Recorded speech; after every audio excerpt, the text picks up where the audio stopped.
And we have a big potential to manufacture them. The manufacturers of mobile phones came and told us that, honorable committee members, if you zero rate these products that are used as raw materials for assembly of mobile phones, we would be able to manufacture mobile phones in Kenya, smartphones in Kenya at a cost of at least 8,000 shillings and be able to export this to other African countries, Mr. Speaker.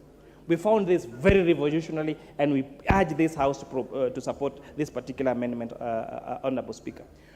We have had a huge influx in a digital space in terms of digital lenders, Honorable Speaker. But we found that the excise duty and the VAT on the transaction fees on digital platforms for mobile money and for digital lenders was discriminatory against that of the banks, because banks were getting preferential treatment by getting preferential rates.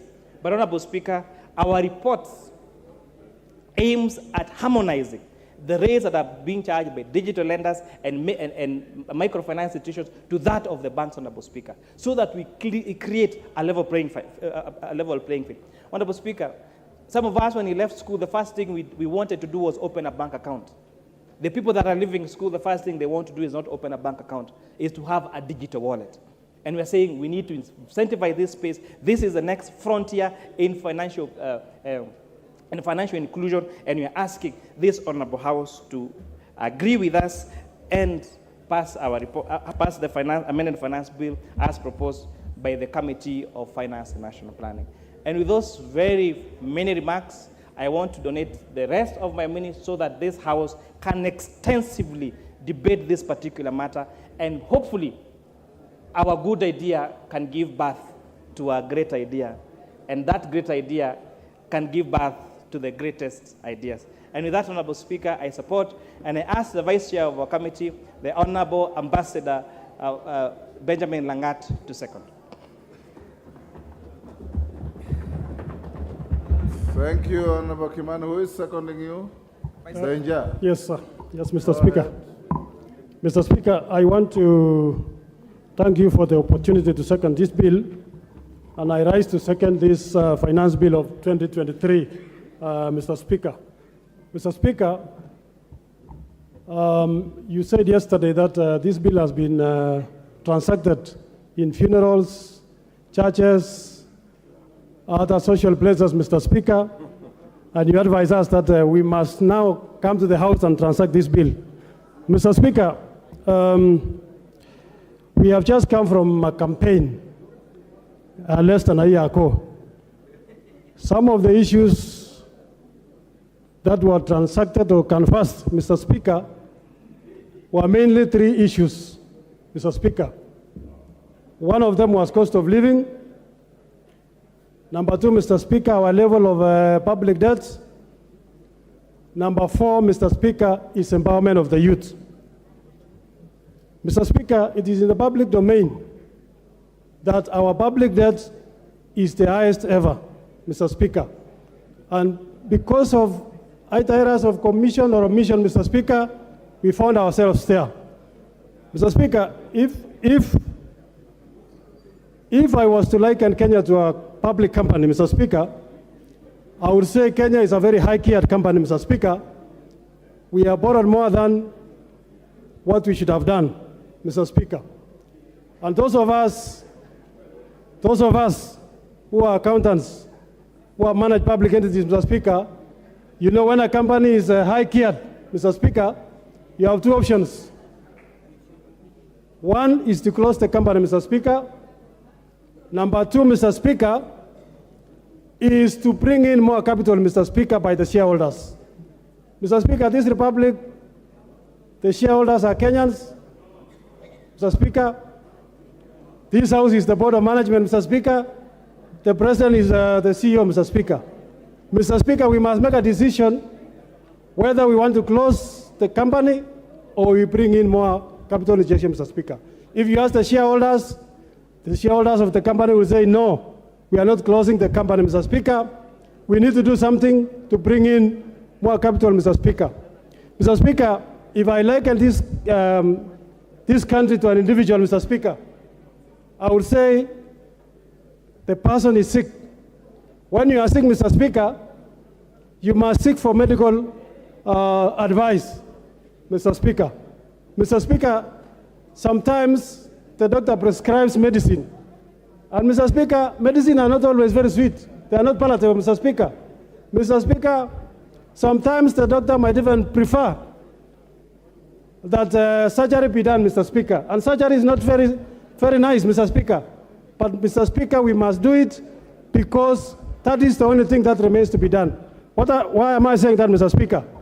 This country is faced by very serious problems of public debt, very serious problems of cost of living, very serious problems of the need to create employment, Mr. Speaker. And, Mr. Speaker, if we continue doing things the same way we used to do, Mr. Speaker, it can only be the results are the same. We'll continue borrowing, Mr. Speaker. We'll continue not having employment for our youth, Mr. Speaker. So, Mr. Speaker, I'm only saying this bill is good because it proposes radical changes, Mr. Speaker, to help us to resolve the problems that will come, that we are in now, Mr. Speaker. Mr. Speaker, the question is the process nice? Mr. Speaker, it may not be nice. But, Mr. Speaker, we need to take those decisions so that tomorrow is better than today, Mr. Speaker. Mr. Speaker, I want to thank the members of the committee because we sat and we listened to members of the public, Mr. Speaker, through a public participation process. Mr. Speaker, I'm a former chairman of this committee in the 11th Parliament, Mr. Speaker, and I can confirm there has never been an interest in finance bill more than what I saw in this one, Mr. Speaker. Mr. Speaker, we received almost 200 representations from members of the public, organizations, professional organizations, Mr. Speaker. And, Mr. Speaker, I want to inform the House that we listen to them, Mr. Speaker. And the question is, does the bill have issues? Yes, there are small issues. But, Mr. Speaker, I'm happy to report to the House that more than 60% of the concerns of Kenyans, Mr. Speaker, we have carried it in our report, Mr. Speaker. And so, members, when you are reading the bill as it is now, you read it together with the report which was tabled yesterday, Mr. Speaker. Mr. Speaker, I want to say that all the matters that were of contention, we were able to give it a hearing, and a recommendation will be put to this House, Mr. Speaker, to make sure that we alleviate the fears of the public sector, Mr. Speaker. Some of the issues include the excise duty on both manufactured goods in the country and imported goods, Mr. Speaker. And the stance of the committee, Mr. Speaker, throughout was that we must support local manufacture. We must give competitive advantage, Mr. Speaker, to our manufacturing sectors, Mr. Speaker. Mr. Speaker, if we were to industrialize, if we were to give jobs to our youths, we must see how to incentivize the manufacturing sector, Mr. Speaker. And that is why some of our proposals are actually deleting the proposals to tax excise on locally manufactured raw materials or goods, Mr. Speaker, so that our companies, we can encourage local manufacture, Mr. Speaker. Mr. Speaker, one of the other proposals in this bill, Mr. Speaker, is the export levy, Mr. Speaker. Our exports are always less than our imports, Mr. Speaker, because we don't export much. And that's why that levy is there in the bill to make sure, Mr. Speaker, that we build our exports. When I come from a tea growing region, which is the major export product in Kenya, Mr. Speaker. When we talk with them, Mr. Speaker, they tell you we only export to maybe 4 countries, 3 countries in Africa, 4 countries in European countries, Mr. Speaker. Mr. Speaker, that's a very dangerous situation. We need to build our export markets for our coffee, for our tea, Mr. Speaker, for our avocados, Mr. Speaker, and the services, Mr. Speaker. So this bill, although we seek to get the money, we are also saying we want not to tax the local manufacturers, Mr. Speaker. So, Mr. Speaker, I'm happy that as a committee, we listen to the members of the public, and I want to encourage the House. It will be a serious issue, Mr. Speaker, to pretend that we want the status quo to remain, yet at the same time we want changes. I know our friends from the other side, because I've heard them talk, Mr. Speaker. it will be wrong for us to say we remain status quo, yet you want changes, Mr. Speaker. We must do something to bring changes, Mr. Speaker. And we must be willing, Mr. Speaker, to take the necessary painful decisions now so that, as I say earlier, tomorrow is better than today, Mr. Speaker. Mr. Speaker, so that I give time to other members, I want to say I support the bill, including the amendments. I second the bill, including the amendments that will be brought at the right stage, Mr. Speaker. And I want to encourage them, all the members to rise to the occasion, Mr. Speaker. We become bold. We reduce our public debt, Mr. Speaker. We increase our revenues, Mr. Speaker, so that we become a very self-reliant country, Mr. Speaker. Mr. Speaker, if we continue the same, we can only increase the public debt. If we continue the same, Mr. Speaker, we'll continue building up bending bills, Mr. Speaker. Mr. Speaker, yesterday we passed the estimates, and all the members were happy. Of course, our members from the other side were not there. But, Mr. Speaker, I heard the chair of budget say we have given 613 billion to education. I heard him also say we have given double the allocation to health, Mr. Speaker. Mr. Speaker, that promise will remain a promise if we do not pass a finance bill that will help us to raise the necessary revenues that our country needs. Mr. Speaker, I'm looking in future, Mr. Speaker, that we will be able to raise enough revenues. We borrow zero, Mr. Speaker. I'm looking for a day, Mr. Speaker, we are able to lend to other countries, Mr. Speaker, because we have raised more than enough revenue, Mr. Speaker.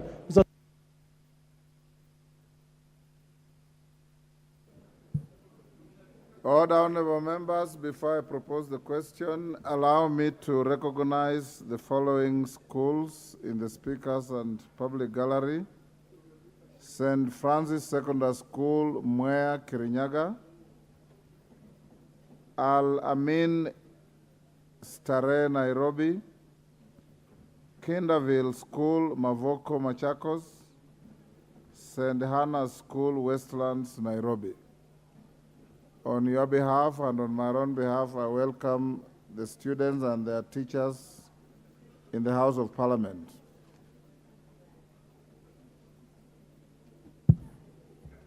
Order, honorable members. Members who are on their feet, take your seats. Honorable members, I now propose the question, which is that the Finance Bill, National Assembly Bill number 14 of 2023 be now read a second time.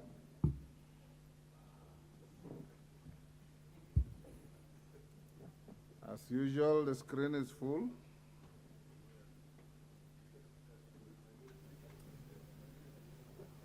Robert Mbui.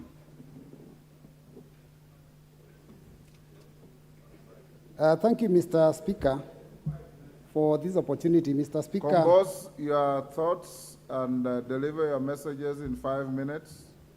One more because you've taken part of it. Mr. Speaker, first and foremost, I want to say that this is the most contentious finance bill since I was elected in this House in 2013. In fact, Mr. Speaker, this is so contentious that I look at it like a drum of poison. And Mr. Speaker, when I listen to the mover and the seconder, they've mentioned some amendments. They're proposing a few things that are in the bill that are okay. It's like saying that they have put a teaspoon of sugar in a drum of poison. Mr. Speaker, for me, I think this bill is something that we must reject in its totality. Mr. Speaker, the economic situation in this country is very dire. Kenyans are struggling. Kenyans are suffering. Mr. Speaker, very few Kenyans can actually put 3 or 4 square meals in a day on the table. Mr. Speaker, Kenyans are asking themselves, do we put food on the table for our children, or do we pay fees? Do we buy clothes? Everything is difficult.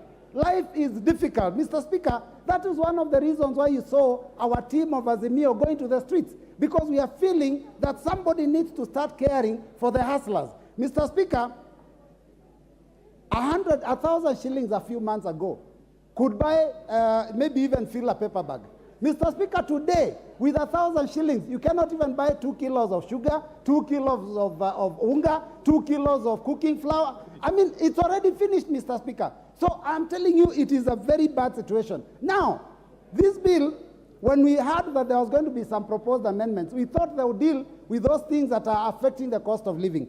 16% VAT on petroleum products has been retained.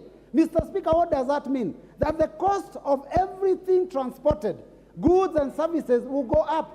The cost of electricity will go up. Mr. Speaker, there is also advance tax that has been proposed on personal public service vehicles and, of course, on transporters. Again, Mr. Speaker, the minute you increase taxation, what it does, Mr. Speaker, is that will be passed on to the end user. And, Mr. Speaker, the end user is that person that we call the hustler. Mr. Speaker, who will speak for the hustlers? Mr. Speaker, our turnover tax, which is a tax on doing business where there is no profit, has gone up from 1% to 3%. Mr. Speaker, how do you tax people for having the dream of opening up a business? And we are being told that those at the bottom of the bracket are going to be raised, they are going to be assisted. Mr. Speaker, this was a hoax. Now Kenyans can see for themselves that there was never any good intention from this KWANZA regime. Mr. Speaker, this House must stand up to be counted. And this House must listen to the voice of Kenyans. Over 93% of Kenyans have said we reject the finance bill. 93% of Kenyans, those that voted for us. Mr. Speaker, I am shocked that members of the House can stand up and say, despite the fact that our voters are unhappy with the bill, we shall continue and vote in its support. Mr. Speaker, Yes, there is no... There's a point of order from the majority leader. There shouldn't be point of order. It is part of your debate. Honorable Speaker, I rise on standing order number 91. And I hear Robert Mbui saying there should be no points of order. But I think that is a prerogative of the Speaker. Honorable Speaker, standing order 91 speaks to the responsibility for statement of fact. And I've listened keenly to what the Honorable Mbui is saying. And Honorable Speaker, you did invite us to debate the finance bill. And it's only imperative on us that when we debate the finance bill, we restrict ourselves to facts that are in the finance bill and not use this opportunity, Honorable Speaker, to deliberately mislead the country or play to the gallery. And I know the Honorable Mwalimu Robert Mbui has been a good teacher and a good legislator. But to state that the question of turnover tax is what he is misleading the country to believe, knowing all too well, because he's a good teacher and he reads. He knows turnover tax is optional. You either choose to pay a turnover tax or you do your returns. True, Honorable Speaker. Order. What is out of order, Majority Leader? Honorable Speaker, what I found to be completely out of order. Order. What is out of order? Honorable Speaker, what I found to be complete out of order is the misleading statements that are not based on fact. That the Honorable Robert Mbui is advancing, and he should base his facts on what is in the bill. Order. Order, honorable members. Robert Mbui, proceed. Thank you, Mr. Speaker. And please, Mr. Speaker, these frivolous points of order are just meant to waste time so that people cannot hear what we have to say. Mr. Speaker, I talked about things that are in the finance bill. Even the 3% turnover tax is in the finance bill, Mr. Speaker. And I said this, when will this House stand up to be counted? We are being controlled like puppets by the executive, Mr. Speaker. The executive stands and says they are going to watch how we vote. I don't know what will happen to us. Mr. Speaker, members of this House must ensure that the independence and the power of this House is respected so that we don't be taken for a ride. Mr. Speaker, the division of Kenyans by this executive has gone on for a very long time. They started with the issue of hustlers versus dynasties. They talked about companies, which I've had alluded to here, and shareholders and non-shareholders. Now we've also been told, oh, this bill, there's a fight between those who have salaries and those who do not have salaries. Mr. Speaker, we must make sure that we speak the truth. When you tell us that you want Kenyans to feel pain now. I don't know, they will go to heaven soon or start enjoying themselves. It reminds me of Shakahola, Mr. Speaker. That is what the people of Shakahola told people. They told them, sell all your assets, come to us, starve and suffer in pain, then die and see heaven. Mr. Speaker, we do not want our hustlers to die. We will speak for them. They are suffering enough, Mr. Speaker. This bill, we cannot allow it to continue hurting them more than that, Mr. Speaker. Mr. Speaker, we have had a mention that Kenya is not highly taxed because I think, I don't know, Tunisia, Morocco, they are taxed more. Their tax to GDP is higher. How do you compare Kenya with some of those countries? The average salary in Tunisia is 176,000 a month. Average salary in South Africa is 187,000 a month. Average salary in Morocco is 263,000 shillings a month. The average salary of a Kenyan is 22,000 shillings. How do you compare light and day? Mr. Speaker, let us talk the truth. Mr. Speaker, you know, when I listened to this team when they were speaking during the KWANZA team during the campaigns, they talked about raising the hustlers. In this finance bill, there is a proposal to tax welfare groups. Welfare groups are those chamas of our women when they put money together, Mr. Speaker, so that they can do table banking. 1,000 shillings each, they put it together, then it is taken by one. Now this team wants to tax that money, take money that these women have worked hard for, the hustler women of this country, the mamamboga, the boda. Can you people be fair to Kenyans? Members, let us stand up and oppose this bill, all of us. The voters are watching. The voters are watching. And I can tell you, those people that you are respecting so much, when you lose the next election, they will not pick your calls. And by that time, even these positions of cabinet, I don't know, CASs, we will have fought them, we will have removed them. They will no longer be there. So members, please, let us vote. Order. Order, honorable members. In any civilized parliament, when you approve of what your colleague is saying, you thumb your feet. You thumb your feet. The way the minority leader is demonstrating. For those honorable colleagues who are here for the first time, this is not a rally. This is a parliament. So thumb your feet in approval and keep your silence in your disapproval. Mohamed Ali Jijopevu.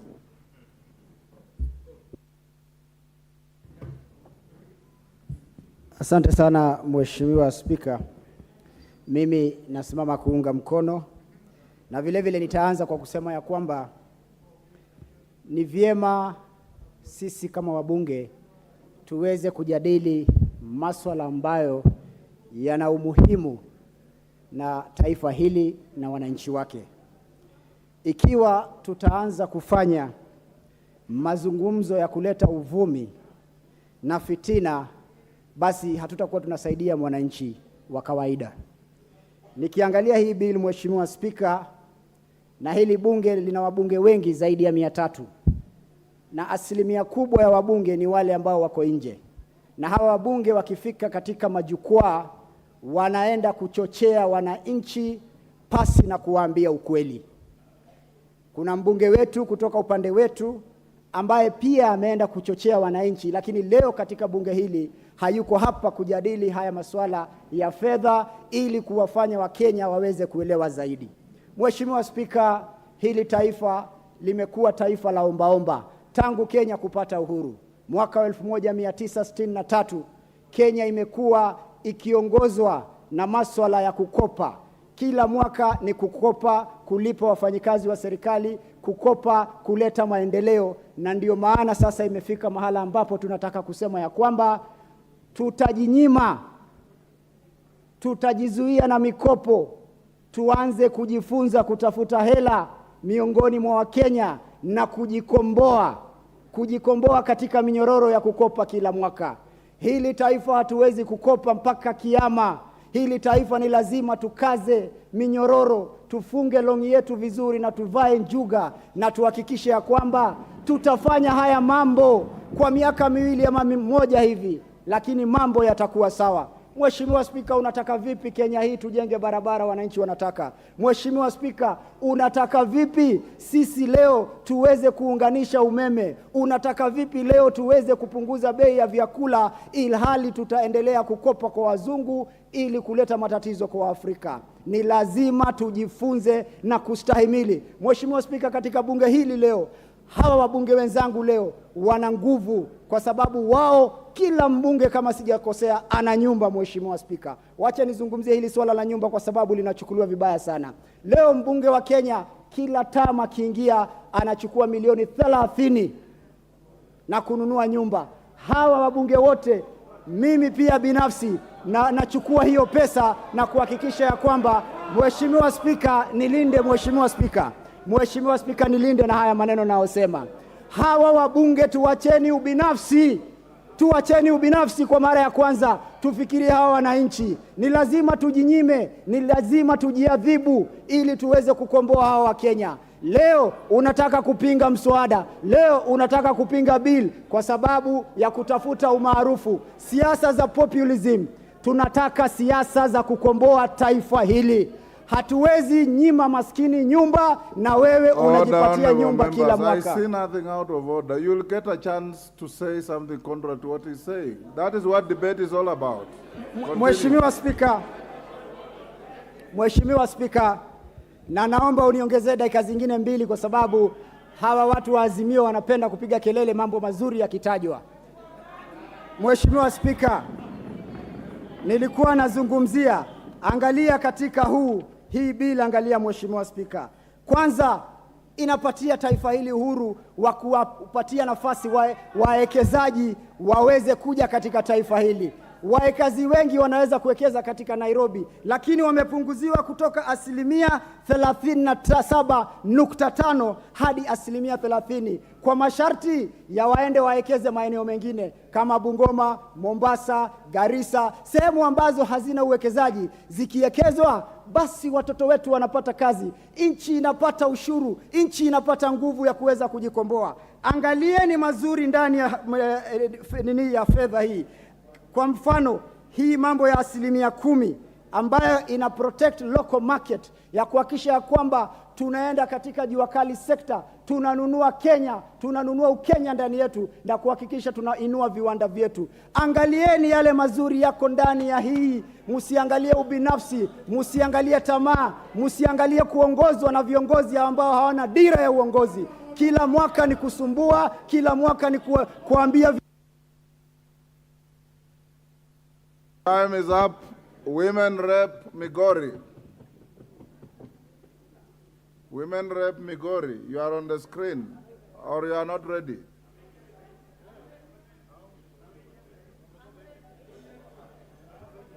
If you are not ready to speak, please take out your card from the screen to free for others. Go ahead, Women Rep Migori. Thank you, Mr. Speaker, for giving me this opportunity. The minutes that you give me, sir, I request that I speak for 1 minute and donate a few to my colleague. You cannot donate any time. Thank you, sir. All the same, I'll speak. Yes. My opinion is this, and I speak as a member of parliament for Migori County. The committee has reported that they went round and the people of Kenya suggested that they bring it to 1.5, the housing levy. They are not being sincere unless they were doing this out of Kenya, but not in Kenya. Kenyans are saying 0. They don't want it. They are not interested. They are not aware of your 1.5. And I'm questioning this. If you are dishonest, even after speaking to wananchi, where is your honesty? Chair, you said that people told you that they want 1.5. Right now, I'm receiving calls and SMSs, and they're telling me, Fatuma, speak for us. In Migori County, Kenya at large, we are not aware of that 1.5. You never visited Migori. I believe you didn't visit anywhere other than your small offices. You sit there, take coffee, and make decisions for Kenya. We are telling you we are not interested in your levy. We want food on our tables. Our children are going hungry. We don't need houses. We are living in our grass thatch houses. We are comfortable with those houses. All we want is food. And as a youth, I'm telling you, Shame who? Shame on you. I am not aware of your unemployment. And I'm telling you, you should be ashamed. You are lying either for yourself or for your government. As the people of Kenya, as a youth, I am telling you, whatever you promised us in your agenda, keep your agenda and stop shaka-hollering us. We are not interested in your house. It will not even come even if you give you 100% levy. We know the truth that you don't keep your promises, and you're not going to twist us in this. Stop lying to Kenyans and face reality. Kenyans wamechoka. They are not interested in this house levy. They're asking for one request. Please give us food. Don't give us houses that do not exist. After all, as a Muslim, there is a golden house waiting for me in heaven. I don't need one from Kenya Kwanza. Thank you, Mr. Speaker. Wakili Mureu. Wakili Mureu. Rendekeri.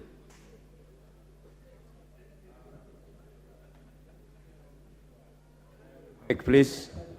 Thank you, Mr. Speaker. I am not going to dwell on shouting and populism. I will go to the facts. Mr. Speaker, we are dignified members of this House, and we have a moral responsibility of guiding our thoughts and our future. Mr. Speaker, this committee is not made of tweets. It's made up of professionals who we believe have done a good job. They never sat anywhere taking coffee. They listened, and this member who has just spoken has expressed a lot of ignorance as a member of parliament. It's very unfortunate that we can continue saying our people can continue staying in that house. Mr. Speaker, on the issue of housing, I am the vice chair of housing, and I'm not ashamed of standing here to say I am so impressed by the outcome of this amendment. Mr. Speaker, this clause addresses the need for housing in slums, which are in Nairobi, Kisumu, Mombasa, Eldoret, and Nakuru.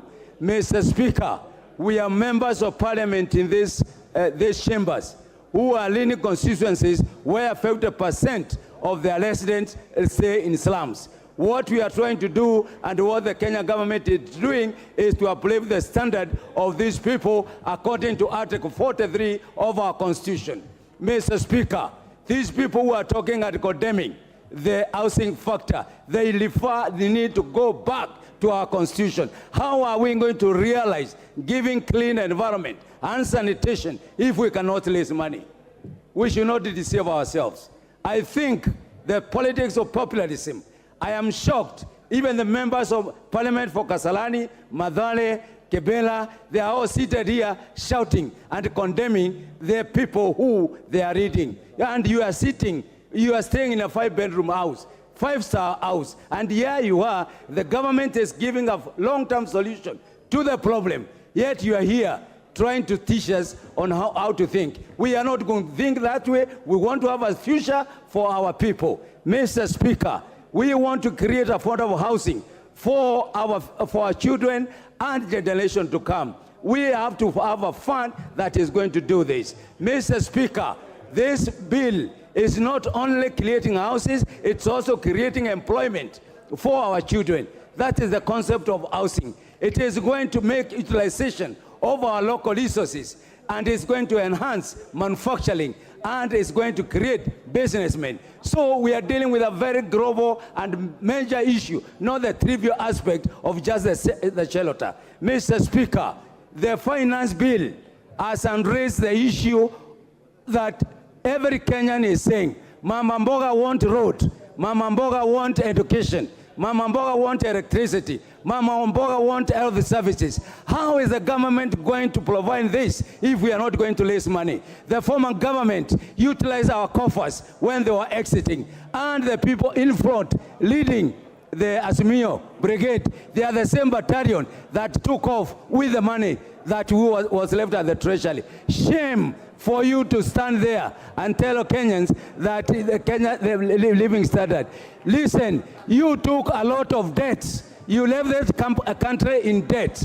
Now, where do you think the money is going to come from? Mr. Speaker, we are pretenders of the greatest honor. There is no way that we are going to lower the standard of living for Kenyans if we don't increase productivity. Productivity cannot come as if there is no money put in the investment in terms of agriculture and support services. So let's engage on issues. Let's not engage on populism. My friend, Mr. Boy, I was not born in parliament, but I want to be counted as one person who, I want to be counted as one person who... Yes, Robert Mbui, what's the problem?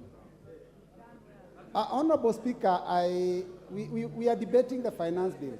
And it is very shocking for the honorable member who was on the floor, the Honorable Indikiri, to start lecturing me and mentioning my name.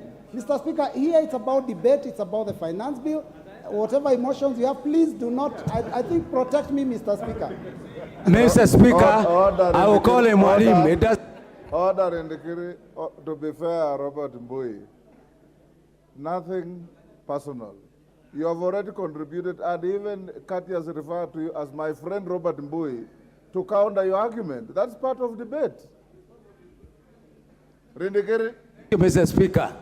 So we are saying this issue of address of cost of living is a shame to tell people that cost of living will just come from heaven. Nothing. We have to increase productivity. We have to raise money to put in agriculture. We have to raise money to put in manufacturing. We have to put money in value addition. That is why we are going to address the issue of cost of living. The others, my friends, and good people, you know inside yourself, you are not playing to the... Minority Leader. Thank you very much, Mr. Speaker. And let me state from the outset that I stand to oppose and to oppose vehemently this bill. Mr. Speaker, I have been here long enough now, and I can tell you, this is the first time we have come across a bill proposed by the regime in power, a bill that is totally insensitive to the plight of the people. Mr. Speaker, how deceitful can we be? How can you go around the country promising hapless Kenyans, poor Kenyans, heaven, and yet 6-7 months down the road, you come up with a bill that essentially seeks to choke them to death? Mr. Speaker, how can it be possible on earth, Mr. Speaker, that a government can forget about the people, the very people it's supposed to protect, and turn around to actually kill them, literally, Mr. Speaker? Mr. Speaker, it is also the first time that I've witnessed a situation where a bill is being introduced in this House, and somebody, a head of a political party which is in power, issuing threats, open threats to members of parliament, that unless you vote in this direction, you will see. That unless you vote for this bill, you will be in problem. That unless you toe the line, you will know who I am. Mr. Speaker, in which country are we living, Mr. Speaker? If this is not dictatorship, what then is dictatorship, Mr. Speaker? Mr. Speaker, going through this bill, Mr. Speaker, what is that on? There's a point of order from your colleague. Honorable Speaker, is it in order for the minority leader to mislead the House that His Excellency the President has said that if you do not pass the bill, you'll know who I am? Can he be able to substantiate those claims, Honorable Speaker? At no time did he mention It is actually Tinga that said that, Honorable Speaker. Order, honorable members. Avoid unhelpful insinuations. The honorable minority leader at no time mentioned the president. He probably is meaning Ichungu or somebody else. Let him continue with his argument.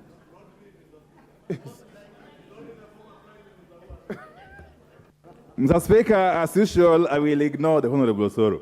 Mr. Speaker, going through this bill, you see an attempt to not only ridicule the hustlers or the poor Kenyans, but to actually kill them. Why do I say so? Mr. Speaker, we all know that this country relies solely on fuel and petroleum products. Every facet of the economy is driven by fuel and petroleum products. And therefore, the moment you set out to increase VAT on fuel and petroleum products from 8 to 16%, you essentially mean that life, the cost of living, is going to skyrocket automatically. Everything in life is going to become more costly, Mr. Speaker. And then you go ahead and remove tax on aircraft, choppers, and spare parts for those funny items. Equipment that are only bought or accessed by the who is who, by the very rich in this country. On the one hand, you overburden the poor person. On the other hand, you lessen the burden on the rich person. So what logic is this, Mr. Speaker? Mr. Speaker, I would have expected, having heard the regime lament that they found empty coffers, I would have expected, and any first-year economics student will tell you,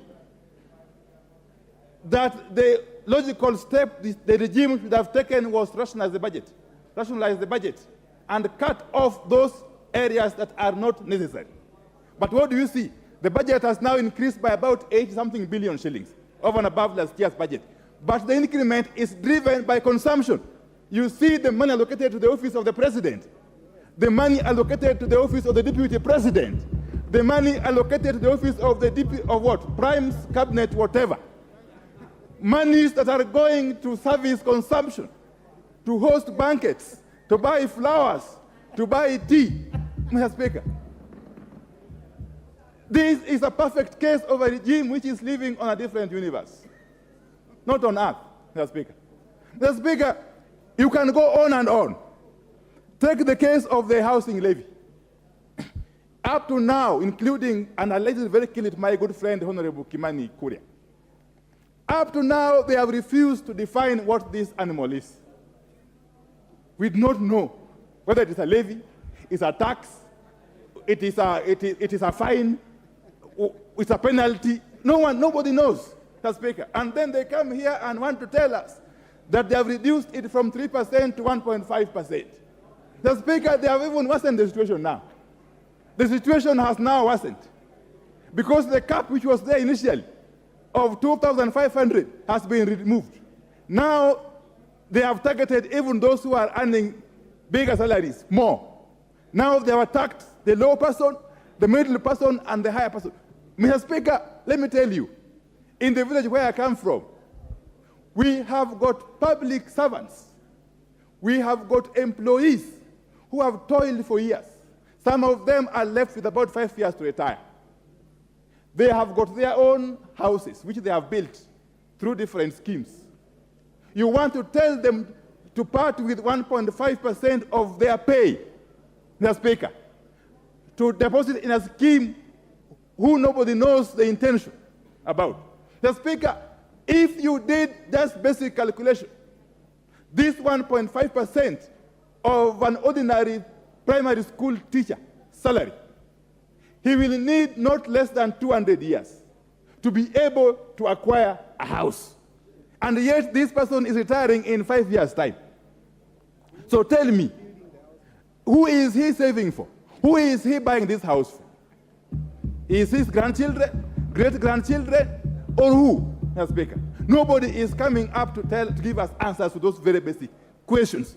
And yet, to that poor Kenyan worker in the village, that 1.5%, which you are forcing him to fork out, can mean a difference between starving to death or surviving.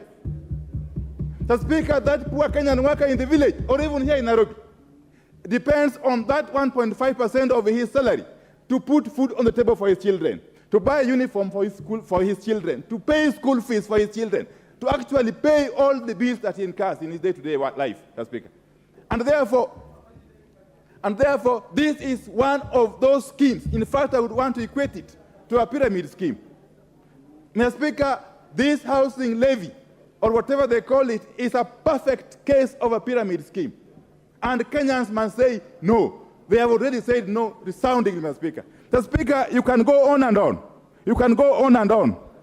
Look at the case of poor Kenyan women and girls, and including even boys, who depend on the business of saloons, kinyozi, and what have you. What have they done to them? They have imposed an excise duty on human hair, wigs, false beards, eyebrows, eyelashes, artificial nails. Mr. Speaker, these people have a bone to pick with poor Kenyans. They don't want our women to be beautiful. They don't want our men to be well kept, Mr. Speaker. They are basically strangulating every other poor Kenyan who is struggling. Mr. Speaker, as we speak, those saloons, those kinyozis employ hundreds of thousands of Kenyans. Hundreds of thousands of Kenyans are employed and depend on those kinyozis, those saloons. If you come about and impose such taxes, you are essentially telling them to go back to and engage in other nefarious activities, Mr. Speaker. Mr. Speaker, you cannot be on one hand condemning alcoholism and drugs and so on and so forth, and on the other hand, you are removing people from gainful employment and throwing them to the wilderness. What a contradiction is that, Mr. Speaker? Mr. Speaker, this bill, as I conclude, Mr. Speaker, as we sit here today, and as we debate in this very magnificent chamber, Kenyans are watching out there. In fact, I have received since 1 hour ago, not less than 200 messages from Kenyans who are watching us. Who are watching us. It is therefore incumbent upon us to choose where we want to stand. Do we want to stand on the right side of history or on the wrong side of history as a house? Because Kenyans are watching. Do you want to side with the oppressors who have brought this bill, or do you want to stand with the poor Kenyans? The choice is ours. At the end of the day, it will be neither the issue of KWANZA or AZIMIO. It will be the issue of what position did a leader take at the hour of need. What stand did you take at the hour of need for Kenyans?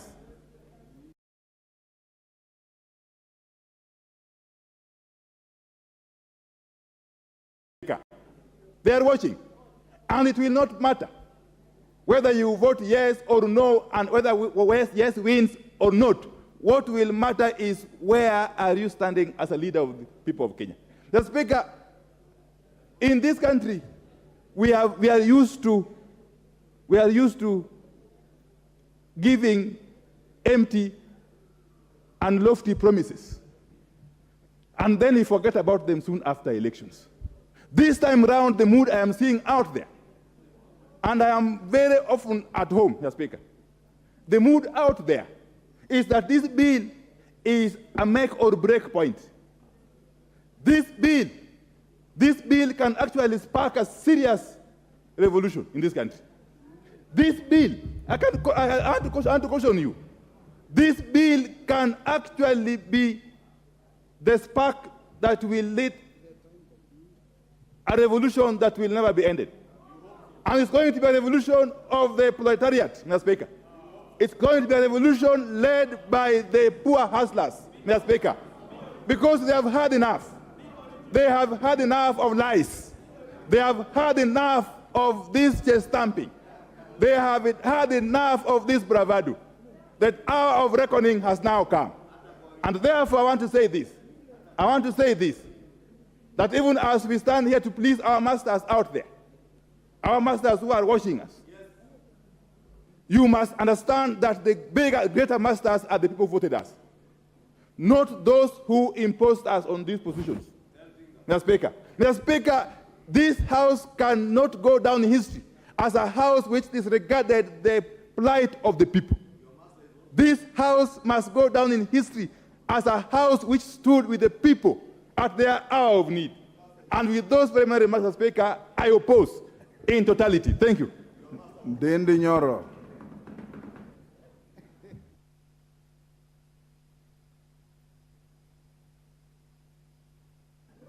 Thank you very much, Honorable Speaker, for a chance to contribute in regards to the finance bill.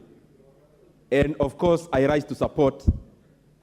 And Mr. Speaker, I would want to take this opportunity to contextualize the debate you are having and the ramifications of this debate.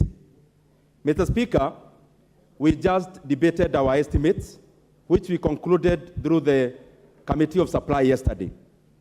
Mr. Speaker, we read a budget of 3.679 trillion Kenya shillings, and that is the correct figure. We are not adding our budget by the other figures I'm hearing flying around. Our budget is actually precisely 3.67 trillion Kenya shillings.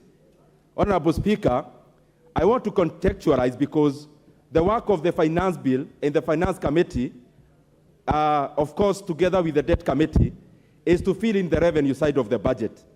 And what we did yesterday and we have been doing is the expenditure side of the budget. Honorable Speaker, any government have only 4 areas of raising revenue. That is the ordinary revenue, the A in A, the grants, and Honorable Speaker, if we have privatization. Honorable Speaker, the current budget as it is, our revenue side, 2.57 trillion Kenya shillings is ordinary revenue. 347 billion Kenya shillings is appropriations in aid. Honorable Speaker, 42 billion is the grant. And therefore that gives a deficit, a much lower deficit from what we had last year, now at 718, 720 billion thereabout. On the expenditure side, because I want to contextualize, Honorable Speaker, 2.3 billion Kenya shillings is the expenditure of the national government, which incorporates the parliament and the judiciary. Honorable Speaker, we also budgeted for 986 billion Kenya shillings in CFS in payment of our debts and especially the interest rate. Honorable Speaker, we also budgeted for Kenya shillings 385 billion that will be sending to our counties as equitable share. Why am I giving all this detail, Honorable Speaker? This House has a choice to make. Honorable Speaker, we passed the estimates of the coming financial year. And what is it that we want to achieve so that we contextualize and we put on the same platform on what kind of amount of money do we actually need? Honorable Speaker, whatever I have enumerated on the revenue side and the expenditure side balances. And therefore, any variation on the revenue side has to have a corresponding effect on the expenditure side. Honorable Speaker, out of the 3.679 trillion Kenya shillings, we are spending the same taxes we are collecting, the same revenue we are collecting through the finance side of the budget. Honorable Speaker, 630 billion Kenya shillings is going to the education of the Kenyan children. Honorable Speaker, through this budget, and of course being supplied by the resources from the finance bill, we have been able to add an extra 10 billion Kenya shillings to those of us who are in JSS, junior secondary schools, Honorable Speaker, to capitalize the students. Honorable Speaker, through the same revenue that we are collecting, we have been able to double our HELB allocation from this exiting year of 15 billion to 30 billion Kenya shillings, Honorable Speaker. Honorable Speaker, through the same revenue, we have been able to add Kenya shillings 10 billion to NGCDF, Honorable Speaker, where every constituency will be receiving 25 million to 45 million, depending on the formula, in the next financial year. Honorable Speaker, we have been able to add and actually double the amount of money we give to Public Service Commission in terms of hiring interns. Next year, Honorable Speaker, we are going to hire 8,000 interns instead of the 4,000 that we hired this financial year. Honorable Speaker, we have been able to allocate 249 billion Kenya shillings to our roads. We have been able to give our farmers fertilizer. The question that we must ask as this House, as we debate the finance bill, what is it that we have a problem with in terms of the expenditure? Honorable Speaker, we have to support the revenue side of the budget because, Honorable Speaker, that is where we draw the resources to be able to take our Kenya forward through infrastructure and any other kind of development that you are undertaking. Honorable Speaker, I support 100%. Thank you, Ndindi Nyoro.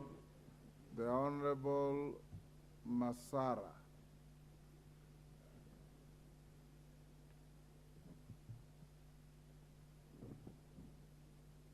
Give Honorable Masara the mic. Thank you, Mr. Speaker. Thank you for giving me this opportunity to contribute to this bill, Finance Bill of 2023. Mr. Speaker, first, I want to appreciate the Kenyan people. For the first time in the history, they have really participated and contributed towards this contribution. This is where we have seen and Kenyans have exhibited public participation. I want to encourage all Kenyans to be doing this in every bill so that they can participate in how they are being governed. Mr. Speaker, having said that, first, I want to say that I want to correct an impression which was given by my friend, Honorable Mohammed Hali. The mortgage we are being given as MP, we pay for rate plus interest. It's not a free money for us. It is being deducted from our salaries. Therefore, somebody should not say that we are tuko na ubinafsi. It is a right we have been given as member of parliament, and we pay for it from our salaries. Mr. Speaker, I want also correct people who have said that we cannot continue borrowing. America is a very stable economy. Japan is a stable economy. But if you compare their GDP plus the debt portfolio, they borrow, but they utilize their borrowing well. To an extent, they give other countries their money which they have borrowed.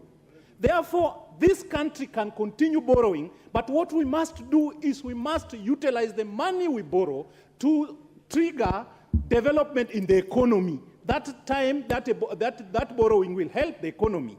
Mr. Speaker, on this particular bill, I want to say this. On Article 28, Clause 28 of the bill, concerning fuel, Mr. Speaker, fuel is a factor of production. If you increase the prices of fuel, all other things will increase. It means those who are doing production will increase the prices of items. This bill, I agree also with my chairman of budget, that budget must be financed. But the timing is bad, Mr. Speaker. As we speak today, Kenyans cannot afford 3 meals per day. They are taking 2 meal breakfast and supper, and some are only taking 1 meal. Therefore, if you increase any tax, actually the government is not going to realize the objective because the purchasing power has gone down. So even if you say you are paying 16%, people will no longer use their vehicles. People will use matatu. It means the vehicles will be parked at home. Therefore, you'll be collecting less revenue. Mr. Speaker, if you read today's Nation, it is talking about the number of billionaires who have left the country because of high tax. If we pass this bill in entirety the way it is, so many investors and manufacturers and people can contribute to the development of this country are going to leave this country and produce elsewhere. Therefore, what I'm suggesting that the budget must be financed. But why must we employ a governor who has served 2 terms, who has pension, to be a CAS? That's a question I'm asking myself. Why should we employ an MP who has served 3 terms, who is earning pension, to be a CAS? Do we really need them? My proposal for this country is that let us put our priorities right and caution the current population for the time being until the economy stabilizes. I believe, and I'm a strong believer, that we must pay tax. But people who pay tax and they get development for the tax they pay usually celebrate when they pay tax. But if we can pay tax to pay 2-term governors money, that one will be injustice to the people of Kenya. Mr. Speaker, if you read in front of you, for the welfare of the society and the just government of the people, will we be really just if we overtax our people in a time when they really need us? I want to be in the right side of history, that the timing is bad. Let us look for ways of financing the budget by reducing expenditure, sealing loopholes of corruption, and then putting our priorities right, and we are going to finance the budget. Thank you, Mr. Speaker. Dr. Chikati.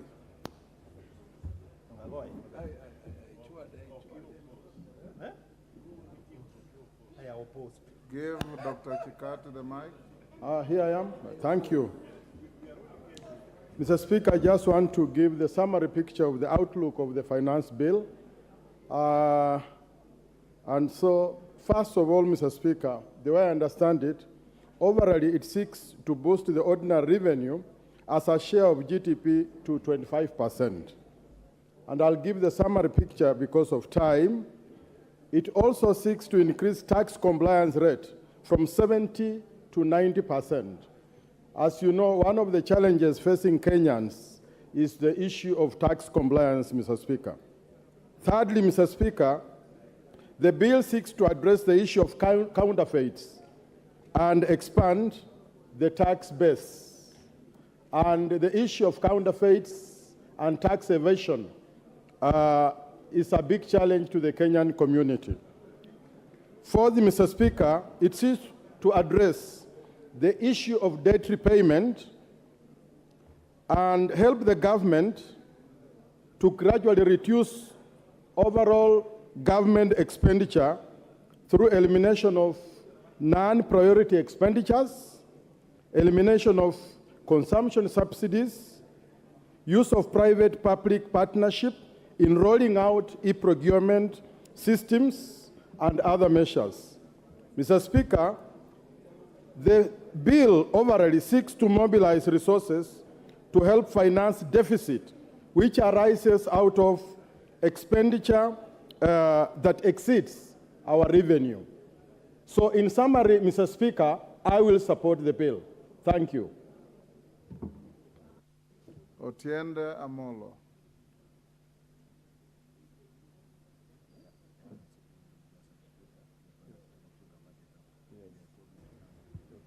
Thank you, Mr. Speaker.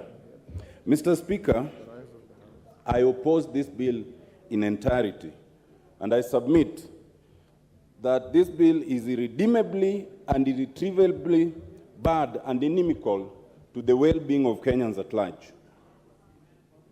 Mr. Speaker, that is actually essentially conceded by the chair of the committee, because you realize, Mr. Speaker, that in moving the bill, he actually ended up moving the report rather than the bill.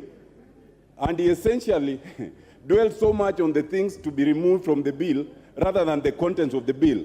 That means, Mr. Speaker, that the right thing to do is to reject the bill so that we go back to the drawing board. Alternatively, they withdraw it and put all those things in the bill that they will bring. Because to say we intend to is a wish proposition. There is no assurance that it will be done. Mr. Speaker, 90% of Kenyans have rejected this bill. 90%. And the majority of all those who submitted their memos have also rejected this bill. Mr. Speaker, it's for a very simple reason. And the reason is this. Excessive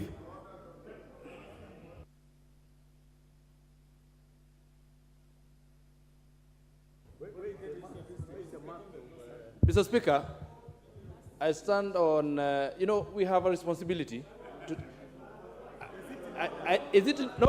wait, calm down. I stand on standing order number 95A, and I want to know whether Honorable Otiende Amolo, with all due respect, when he says and stands on national TV, here in Parliament, where we are broadcasting live, and says that 90% of Kenyans are opposed to this bill, what statistics has he laid on this table to say that he has done a research and found out that 90%, because, 90%, Mr. Speaker, is mathematics. These are numbers, and numbers do not lie. These, you must be responsible of the statement that you place on this table. So, Mr. Speaker, please, let him substantiate where he has gotten the figures of 90% from. Proceed, Otiende Amolo. Yes. Thank you, Mr. Speaker. Mr. Speaker, that objection is symptomatic to the problem this side is having. They don't listen to the radio stations, they don't read the printed media, they don't watch TV stations. If they did, they would not ask that question. Let me continue, Mr. Speaker. Mr. Speaker. Otienda Molo, you are normally more balanced than that. Kagombe cannot be the side. He's an individual. Speaker, I'll proceed. Yes. Mr. Speaker, the point I'm making is that excessive and generalized overtaxation of Kenyans will only further burden Kenyans who are already suffering. The cost of living is so high, and therefore it's a lie to say that you want this budget to pass in order to alleviate the suffering of Kenyans. Mr. Speaker, I wish to submit that there are only 3 answers to the problems we have right now. 1, austerity measures. 2, reduction of corruption. And 3, rationalization of government. Mr. Speaker, I do not understand how a government that says that already there's a problem insists on increasing the overall budget from 3.3 trillion, which it was in the previous year, to 3.67 trillion, if you admit there's no money. What is the principle? If you have no money, you cut your coat according to size. So you don't say that you must increase it and therefore you must overtax. Secondly, Mr. Speaker, how does a government that says we are short of money explain why you must create offices that we do not need? You do not need the office of the Prime Cabinet Secretary. You do not need all the 24 cabinet offices. The Constitution allows you a minimum of 14. You do not need over 51 principal secretaries. You do not need over 50 CSS. And all these are taking public money. If you say, and it is unfortunate that a member of parliament should seek to mislead the public by saying that members of parliament already get money for houses, that is not true, because it is a loan that we pay at 3%. But if that is your position, then take away that free house, because we don't have it. Don't tax Kenyans on it. Mr. Speaker, corruption, corruption, corruption. In all these words, the word anti-corruption you will never hear from the words of those who speak for the government side. In fact, you only see the demonstration of those who are facing corruption charges being withdrawn. It is on record from the previous president that we lose 2 billion shillings every day to corruption. If we could even just reduce that to 1 billion, we would fix the gap that they are talking about in government. Then there's rationalization, Mr. Speaker. Mr. Speaker, you are aware, and this House has debated, in the previous parliament, there was a report that suggested that we do not need the over 530 ministries and departments of government that we have, the parastotals. Most of them are duplicative. And it was suggested that we should reduce them to barely 50.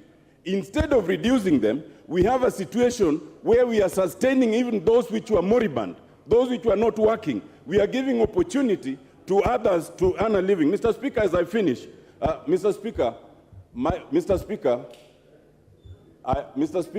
my 2 minutes were taken. Can I get my 2 minutes back, please? My 2 minutes. Yes. Mr. Speaker, 2 closing remarks. You must listen to us, because even if you use the majority to pass this, there's still the courts. And even if you deal with the courts, there's still the people who are sovereign. 2 things. 1, you cannot have a situation where you are bringing the housing tax here. I want to invite you to note, first of all, that under Schedule 6, the role of housing is for the counties, it's not for the national government. And I invite you to look at Clause 8D. The national government is only to do the housing policy. So when you are bringing the question of housing and you're introducing the tax, you're actually amending the Constitution through the back door. And it also means then that this bill should go to the Senate, because the Senate must have a role in anything that affects the counties. And that is a point that you need to bear in mind. Lastly, it is a matter of the Constitution that you cannot introduce servitude. By telling someone that they must pay tax, which will not benefit them and will go to the shareholders, as your leaders have told us, that is servitude. Servitude that we must reject, and we must reject this bill in totality. Thank you, Mr. Speaker. Thank you, Dr. Amolo. Members, before I give the next speaker, allow me to acknowledge the following institutions in the public and speakers gallery: Tender Care School, Embakasi East, Nairobi; on Tulilu Boys School, Buri, Meru, Moi Girls High School, Nairobi, Kibra, Sitam Schools, Makadara, Kongoi Secondary School, Kuresoi North, Nakuru. Mary Emase.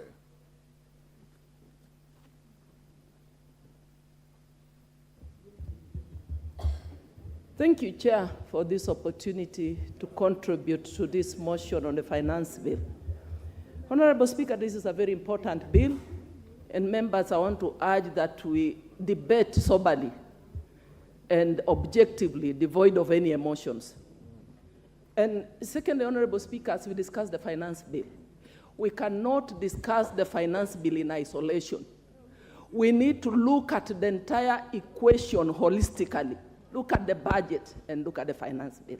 And I'm happy that members agree that we must raise money to finance the budget.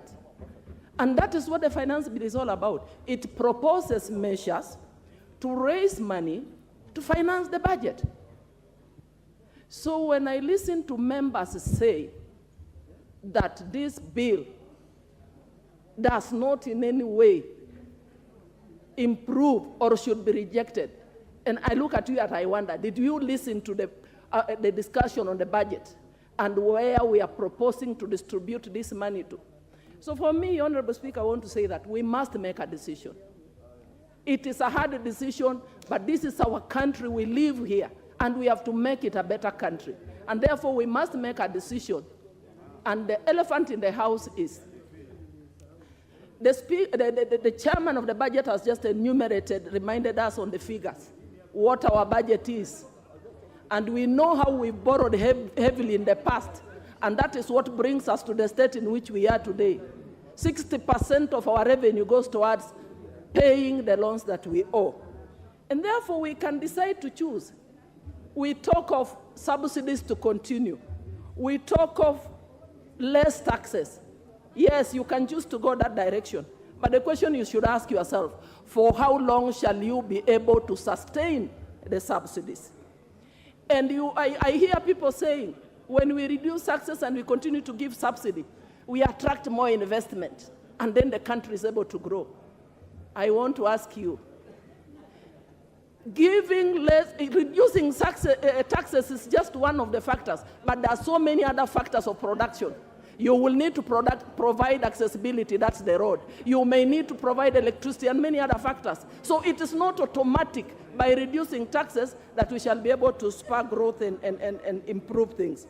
So, Honorable Speaker, I want to say on this finance bill, as I support it, that I support the position by Kenya Kwanza, that we need to raise more taxes ourselves as a country and borrow less, so that by doing that, we are able to actually allocate money to core sectors of the economy. In fact, the question we should be asking ourselves are questions on accountability, are questions on austerity measures, are questions on how do we fight corruption, so that together we are able to raise them. And that is why we saw in our budget that we are allocating money to go to the sectors like agriculture, so that we are able to increase production. And therefore, ultimately, the forces of demand and supply will help bring down the cost of goods and cost of living. We are putting money to sectors like digitization, industrialization, so that we're able to create employment opportunities for our children. So the finance bill in entirety is not a bad thing. And Mr. Speaker, I want to support this finance bill. And I've listened to members contributing. I was expecting members will say, I do not like this, this is not for Kenya, and this is what I'm proposing. I want to commend Honorable Masara. It's only Honorable Masara who has said, this is bad, I propose, probably we shouldn't have done A, B, and C.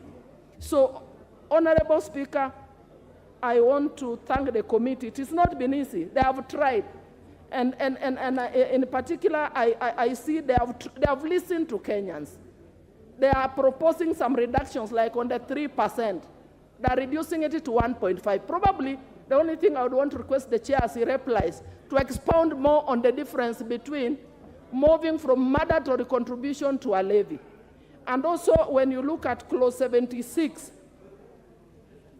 they have, that was clause 76. So when you look at clause 36, they have also proposed to remove the 20% mandatory deposit for those companies or individuals that were seeking who had issues with the tax payments or taxes that are being demanded. That was demanded that they needed to pay deposit in court. So. Thank you, Honorable Mary Mase. Member for Kaloleni. Kaloleni, Katana.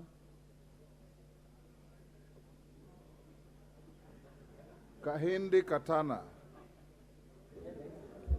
Asante Bwana Spika kwa kunipatia muda huu.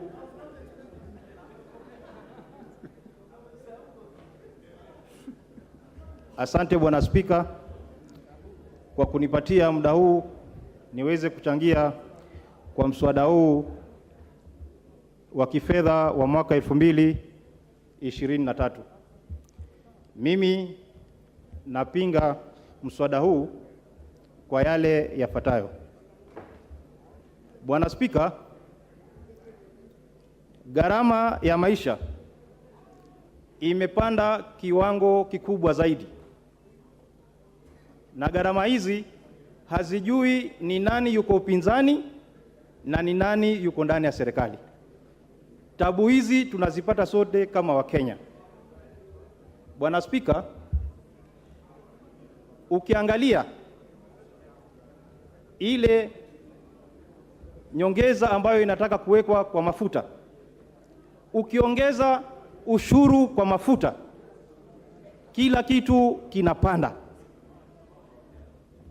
na anayeumia zaidi ni yule ambaye alikuwa akiongelewa: mama mboga, bodaboda, kwa sababu hakuna tofauti ya mama mboga na bodaboda na mbunge hata na rais. Kama ni bei ya mafuta, Bwana Spika, tunanunua lita moja kwa bei sawia.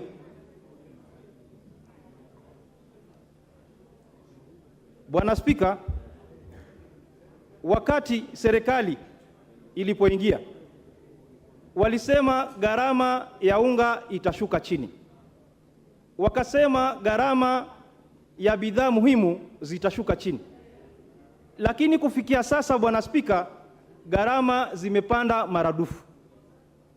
Unajua kikwetu Bwana Spika, utajua dalili za kwamba huyu bwana ana mbegu za kuzalisha, na kama hana utajua. Haina haja utangazie kila mtu. Yule babako ameketi pale nyumbani Bwana Spika, akiona mkaza mwana ameanza kutema mate, anajua ni dalili kwamba kumefanyika kitu, anatarajia mjukuu. Lakini serikali hii ambayo ipo, hatuoni dalili za kutema mate, ni kutangaza kila siku bibi yangu ana mimba, na tukiangalia hatuoni ile mimba, ni kuhadaiwa. Kwa hivyo Bwana Spika, ile tunasema ni kwamba serikali ilisema itahakikisha gharama za maisha zitashuka chini. Hapo sisi ndo tunasema, na mwananchi amesema hatuwezi kuongeza ushuru ili kufanya gharama ya maisha iende chini. Serikali inatakikana kuangalia yule mwananchi alikuwa anasema anamtetea, ili aweze kupata nafuu. Bwana Spika, sisi ambao tuko mashinani, hata wale wabunge ambao kwa serikali, imekuwa ni vigumu hata kwenda mashinani kuonana na watu, kwa sababu sisi wenyewe hela hatuna mifukoni.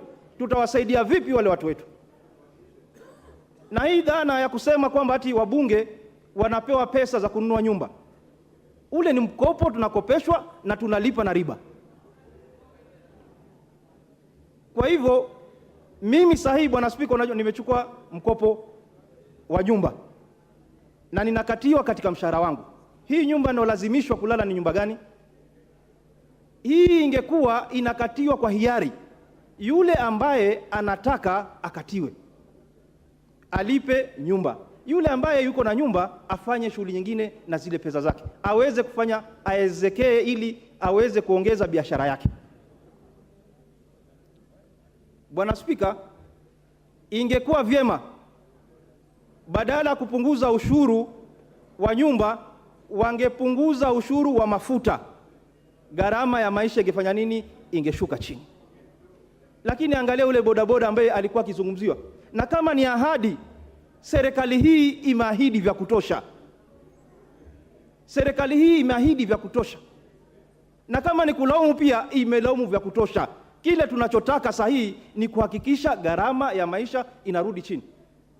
Bwana Spika, tunapoenda mbele itakuwa ni vigumu hata ongezeko la watu kufanyika hapa nchini, kwa sababu wavulana hawana pesa ya kuoa, hawachip.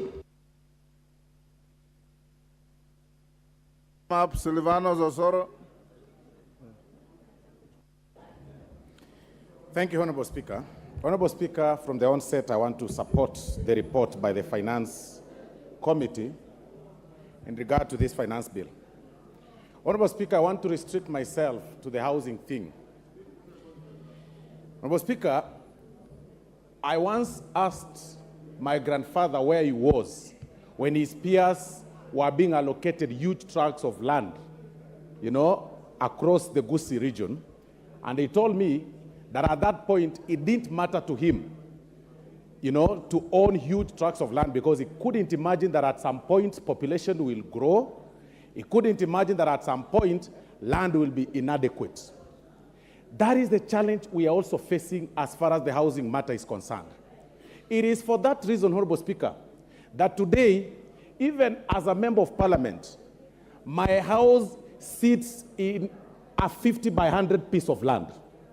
And that is my area in Gusii area. Because of the carelessness and the don't care attitude my forefathers had as far as land allocation is concerned. Honorable Speaker, it is prerogative of every government to think and create structures that define the future of a country. I get surprised, Honorable Speaker, that we are seated here just talking about matters of today, talking about matters of now, not imagining what will befall this country as populations grow day in, day out in another 20, 30 years. When members of parliament rise on their seats, telling people that housing matter is not necessary, it is not a necessity, when we all know that it is important to have food, yes. It is important to have clothing, yes. But it's also important to have shelter. And that is what this government is talking about. And when you talk about importance of having food, this very finance bill has catered for that. And that is why we are talking about zero rating taxation on the farm inputs.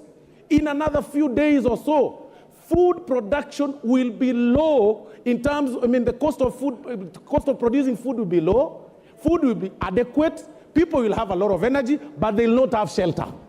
And that is what we are saying today, Honorable Speaker, that it is important for us to pass this finance bill as far as if there is nothing else that we need to be thinking about, then let's think about this housing thing.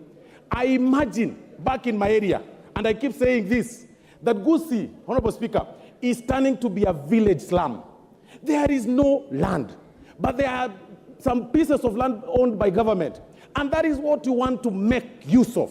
We are telling the members of the public that even as we think about today, in another 30 years or 20 or so, we'll need now to imagine the urbanization, because Kenya is largely urban in terms of, in nature. Everyone is moving urban. But now we are telling the people this way, that through this finance bill, you will be able to have structures built by government in your own sub-counties, so that in the inadequacy of land, it does not really affect you. Your people will have shelter. Because of the zero rating in terms of the farm inputs, your people will have food.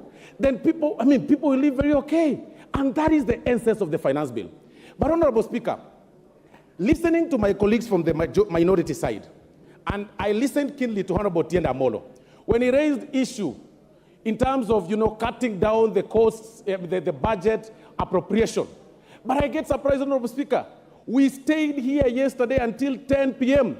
None of the member, not a single member of the minority was in this house to challenge the committee of supply when we were doing allocation, except Oluoch. Except Oluoch. It is in this house that we allocate and reallocate funds. If you wanted to cut down the budget, if you wanted to downsize the surplus of a certain particular... Also be fair to Beatrice Elachi, she was here up to the end of time. I stand guided, Honorable Speaker. Yes. I was, of course, with Beatrice Elachi and Honorable Oluoch. But all the rest were not here. You are talking about cutting down the budget as far as appropriation is concerned. That is a prerogative of this House. You were not here, Honorable Tienda Molo. So who else do you want to cut down that budget if you are not here? You are complaining that we are, collecting money left, right, and center. But we passed that budget here. We passed the surplus here. It is a shame. It is a complete shame, Honorable Speaker. And it is important for Kenyans to know that the budget is pushed through your taxes. And that is what the essence of this finance bill is all about. The budget... Give him 1 minute. Thank you, Honorable Speaker. It is through this finance bill that we're able to display where collection of money, collection of revenue is going to come from. When we passed the budget yesterday, we are justifying our collection, our source of income through this finance bill. So even as you challenge the finance bill, ask yourself, what element of this committee of supply did you challenge yesterday in the committee of supply? None. You are telling us to borrow. How do we borrow? To what extent can this country borrow? Do you want us to go to Ghana way? How do you say that you are defending the content creators? But we've displayed to you, we've been able to reduce their taxation from 15%, to less than 10%. I mean, really, why do you want to play populist politics when you also need salaries? You know very well that your classes need to be built. Your road needs to be done. You are here shouting about CDF. Where do you want money to... The Honorable Dr. Jackson Kosgei. Jackson Kosgei. Thank you. Thank you, Mr. Speaker, for giving me this opportunity. On the onset, as I present my thoughts to this august House, I wish to say I support the motion. At independence, Mr. Speaker, our founding fathers had a conversation. Where do we take our newly independent countries moving forward? And the discussion they had was that we develop a philosophy not founded on the Western capitalism purely, or the Eastern socialism, but they looked at what they called an African democratic socialism. It had three thematics, Mr. Speaker, that we want to develop Africa with an equitable economic development. Second, they talked about an inclusive formation of our social structure. And they developed three strategic philosophies that informed our sessional paper, 1965. They talked about that in this, we need to build an economy, as they were addressing a financial appeal like today, an economy that will promote a self-reliance, promote national unity, and also national development by pooling our resources. I am a son of a veteran war soldier in 1945. He told me when I caught polio that, son, now that you have lost your legs, you have a challenge. But let me tell you, you have no option but to improve upward. Never become a victim of paralysis by analysis. If we think Africa is poor and we continue to say we are poor, we will be paralyzed. We must look for a solution, Mr. Speaker. And therefore, I wish to encourage us as leaders that we would like to be self-reliant as a country. And the best thing to do is to look at what we have to improve our nation. And therefore, I support this budget, which is bold, encouraging an African to be independent. Other details about how to elevate our situation has had some other mitigation given out in the country. So let us not send a message to the Kenyan people that we are done. We are not. We are able to rise up again after the Mr. Speaker. So I encourage this House, we support this bill without intimidating our own country. Thank you, Mr. Speaker. Thank you, Dr. Kosgei. Peter Kaluma.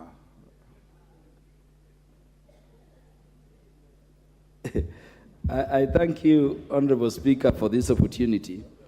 Honorable Speaker, the main reason why parliaments exist in the world is on the doctrine that there can be no taxation without representation. And so I want to beg to remind both sides of the House that once this finance bill is passed, it will not be anybody. It will be you who taxed the Kenyans. And that is why you are elected directly by those Kenyans. Honorable Speaker, I have a problem with what is in clause 2 in terms of definition of person, and I know the chair for the committee is listening. My interpretation of what is in clause 2, if you read it together with section 26, subsection 5 of the Tax Act referred, includes everybody. Everybody, possibly in terms of the definition under that section 26, section 5, it includes your ancestors. And I fear if we don't look at it again, you will have a situation where in definition of person, you will be obligated to take over the tax obligations of your relative, including the dead one. So I want to request the Finance Committee to look at this as we proceed to the Committee of the Whole House. Honorable Speaker, I have an issue with what is at clause 36. And my view, Honorable Speaker, is that this would fundamentally deny people access to justice. Honorable members, particularly approaching elections, even in the last elections, Honorable Speaker, you remember when we were approaching, we were just hit with very big taxation claims, things we did not owe. The danger of clause 36, yes, Honorable Speaker. Order, Peter. Rahim, what is out of order? Give the mic. Thank you, Mr. Speaker. Mr. Speaker, I think Honorable Kaluma is misleading this House, he has not read the report. The committee has already proposed clause 36 to be deleted, what Treasury had proposed. So it has already been deleted. He should read the report. Thank you. Honorable Kaluma. I've read the report and they propose deletion. Until it is deleted and the House resolves so, it is part of the bill. And I want to encourage the committee that if indeed there is a proposal to delete it, let it not suffer the fate of other proposals by committees which were dropped at the floor. Because the consequences otherwise, Honorable Speaker, would be grave. And I'm telling Honorable Dawood, a person will hit you with a taxation claim of over 2 billion or 20 billion approaching elections. And you know you will not get that tax clearance certificate if you have to deposit 20 or 200 million to then proceed to exercise your rights thereunder. So it will deny access to justice, which is a fundamental right. I would request that the committee, if indeed you have recommended, proceed and deal with it. Honorable Speaker, I have a concern with what is at clause 24. And clause 24 is talking about the increment in terms of income tax up to 35% for category of people. Honorable Speaker, I want the committee to consider those people in fixed term contracts, like state officers within this parliament. And I know you know who state officers within the institution of parliament are. Previously, Honorable Speaker, salary increment was a right to state officers within Parliament, like all other employees under the Employment Act. But Honorable Speaker, when the terms were gazetted for some officers, particularly the members here, the annual salary increment was taken away. The consequence is that so many people under that arrangement went into their single-term contract without increment. And you know the fact of the matter is that we may be talking, but so many of us do not take any salary home. You've taken mortgages. When you are increasing to 35%, you are enter into arrangements you cannot renege on. Where are you going to get this money? And you know what a mortgage is. Where are you going to get the additional 5% to pay? When I know, just like me, I don't know the others, Honorable Speaker, but me, the newspapers have carried reports confirming I earn zero pay because of mortgage. And it is a contract you cannot rewrite after you go into it. Are we going to think of situations of those fixed term contracts without annual increment, or what measures are we talking about? Honorable Speaker, the issue of VAT on fuel has been spoken to. But the fact of the matter is that this will affect everybody. And Honorable Speaker, across the world, finance bills are negotiated. Honorable Speaker, in the last parliament, I remember the regime then, the Jubilee regime, wanted to move VAT to 16. And out of negotiations weighing the situation of the economy, we settled out of negotiations at 8%. I would request that, because this is going to affect so many other, the economic issues down there, we at the very worst leave it where it's at. Honorable Speaker, on the housing levy, Honorable Tiende brought the element of it being a county function. And I think we consider that seriously. But I wanted also to say something, Honorable Speaker. Honorable Speaker, in addition to the fact that this is a county thing, it is not defined clearly how you will benefit out of your contributions into this levy.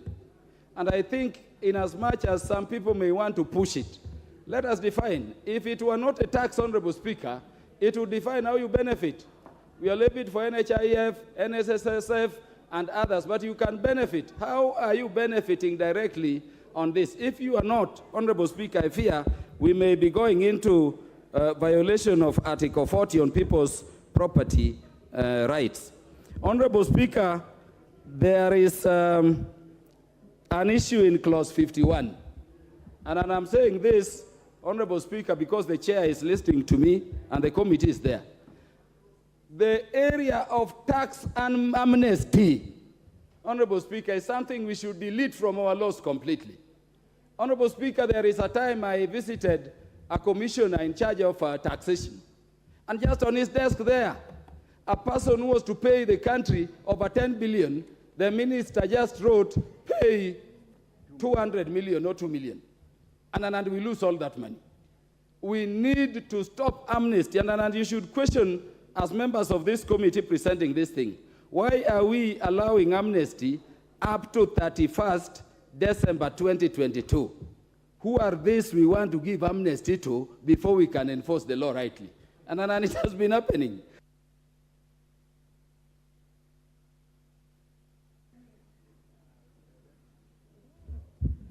Thank you, Honorable Speaker. Finish your point. Yes, Honorable Speaker, I would request that you look at that. If we are not having some fat cows to be, and I believe on taxation, nobody should be saved. Remove the idea of amnesty, let us go for people. And then lastly, Honorable Speaker, each year we lose over 700 billion to corruption in this country. Look at the budget for EACC and the agencies fighting corruption, which we passed yesterday.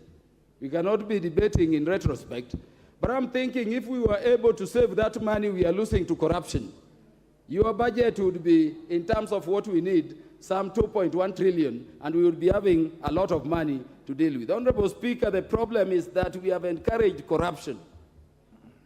And then people we should be taking money from are being given amnesty. I request, Honorable Speaker, that we look at all those issues among the other issues raised by the members. And so long as those issues have not been looked into, Honorable Speaker, I stand to oppose. Wakili Mureu.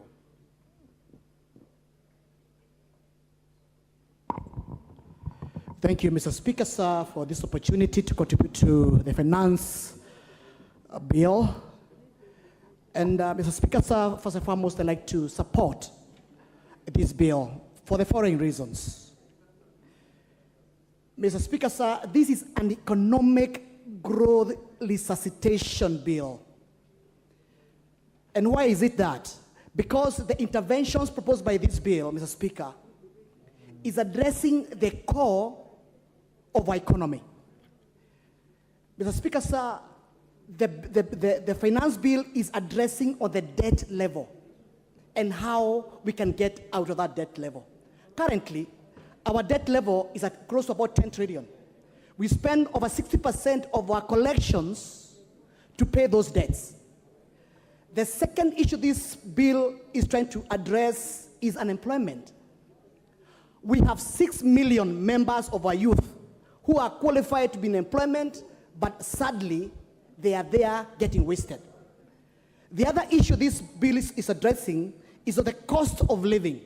Mr. Speaker, sir, as you are aware, the cost of unga is high, the cost of sugar is high, the cost of education is high, and yet, Mr. Speaker, sir, our people, even in all those circumstances, they want good roads, they want water, they want bursary for their children, they want to chase away darkness by having electricity. How else, Mr. Speaker, sir, are we supposed to address all those challenges by avoiding to pay taxes? Mr. Speaker, sir, my position is very simple.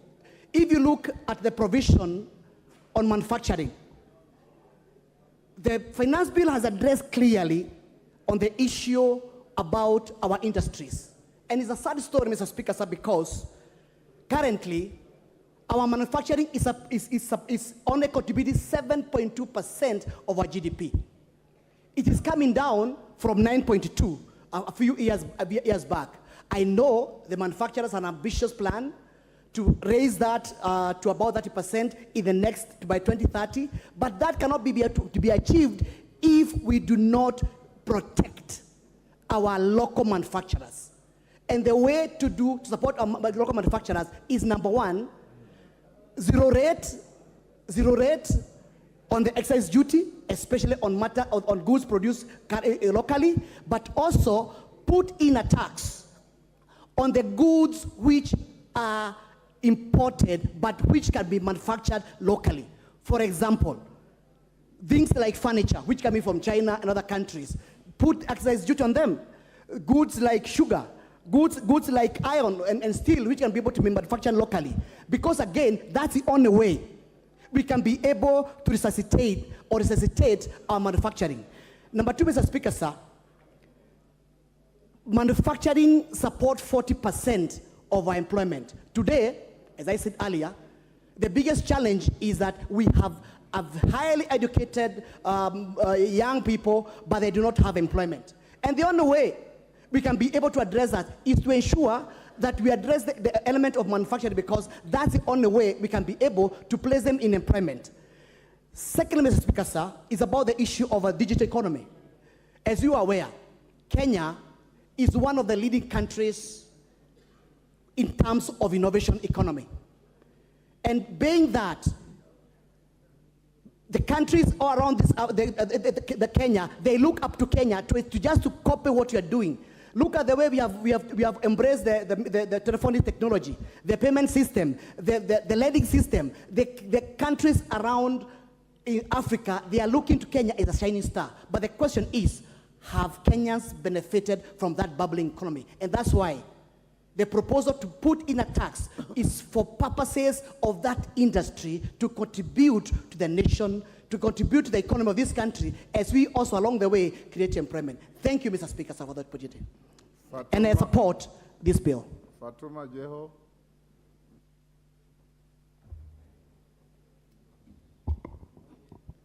Thank you, Mr. Speaker, for giving me this opportunity.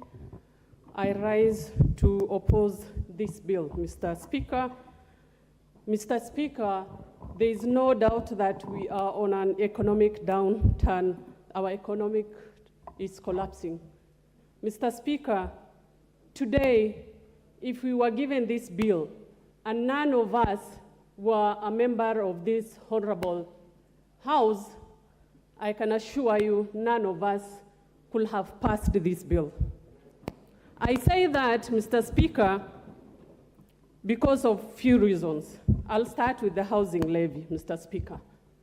I've just looked at the report, and they are telling us they have proposed 1.5, Mr. Speaker. And looking at the report, they are telling us they are going to build 50,000 affordable housing. I would like to ask these honorable members and the chair of this committee, have you given us the timeline of this proposed affordable housing? What is the budget, Mr. Speaker? How many Kenyans are they going to be occupied in these 50,000 houses? Out of the 50 million Kenyans we have, I would like to take an example of a pay slip of a teacher or a police officer, Mr. Speaker. Mr. Speaker, I wish I came with a pay slip of a teacher. These people are serving so many loans, Mr. Speaker. We are adding for them a housing levy of 1.5. How are they going to pay, Mr. Speaker? Our police officers are dying out of depression because of the loans they are paying. We cannot add for them, Mr. Speaker. Mr. Speaker, Mr. Speaker, I would like to say collecting and taxing the citizens is not a bad thing.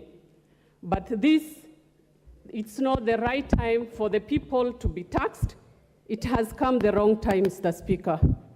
It's about our people, the people we represent, Mr. Speaker.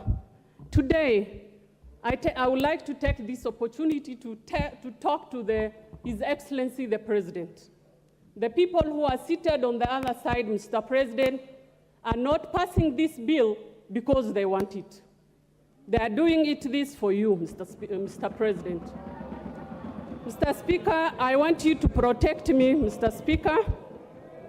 Mr. Speaker, history will judge us for passing this bill, Mr. Speaker. Let me go to manufacture. There is no point of order here, Mr. Speaker.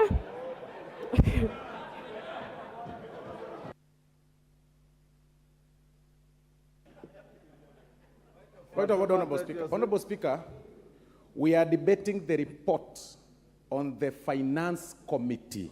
No, we are bill. debating the finance bill. Give him the mic. Honorable Speaker, it is not in order for the Honorable Fatma to impute improper motives on her colleagues as far as this House is concerned in terms of the debate. He's saying we want to please the President. Honorable Speaker, this bill is not owned by the President. It is owned by this House, Honorable Speaker. And she has an opportunity to support or oppose. And the majority will have their say, minority will have their way, minority will have their say. So it is wrong for her to impute improper motives on our colleagues and say we want to please the President. I mean, really, it's wrong. It's an insult to the colleagues. It's an insult. And she doesn't even come to the House. Order. Fatuma, each member is here in their own right. So restrict yourself to the bill. Okay, thank you, Mr. Speaker. I will continue by what I was saying, Mr. Speaker. I am here as the county MP for Wajir.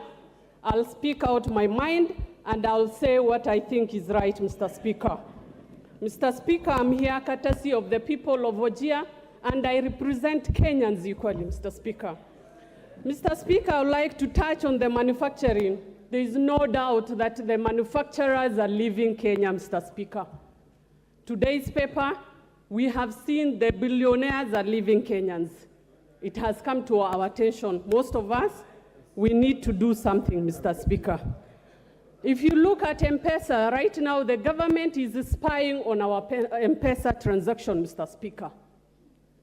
We cannot even deposit 100,000 on our M-Pesa account because it's taxed, Mr. Speaker. Honorable members, we just need to put our foot down and just think, for heaven's sake, Mr. Speaker. It's not about which party you belong to. What's your point of order?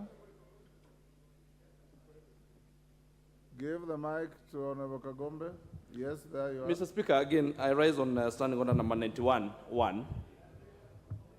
And when you say, that is a very grievous accusation of the government, that the government is spying on Kenyans on M-Pesa.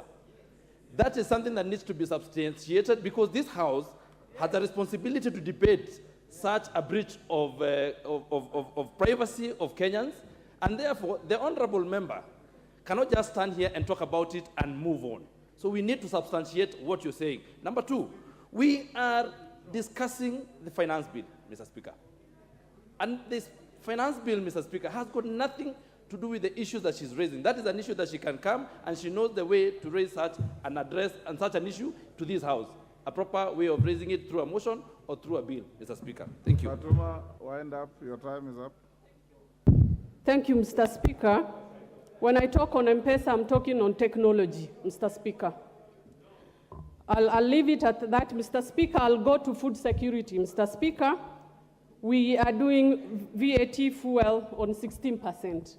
Mr. Speaker, I just want someone to explain to Kenyans, when you impose 16% on fuel, how do you expect to secure food on this country? Everything depends on food, Mr. Speaker.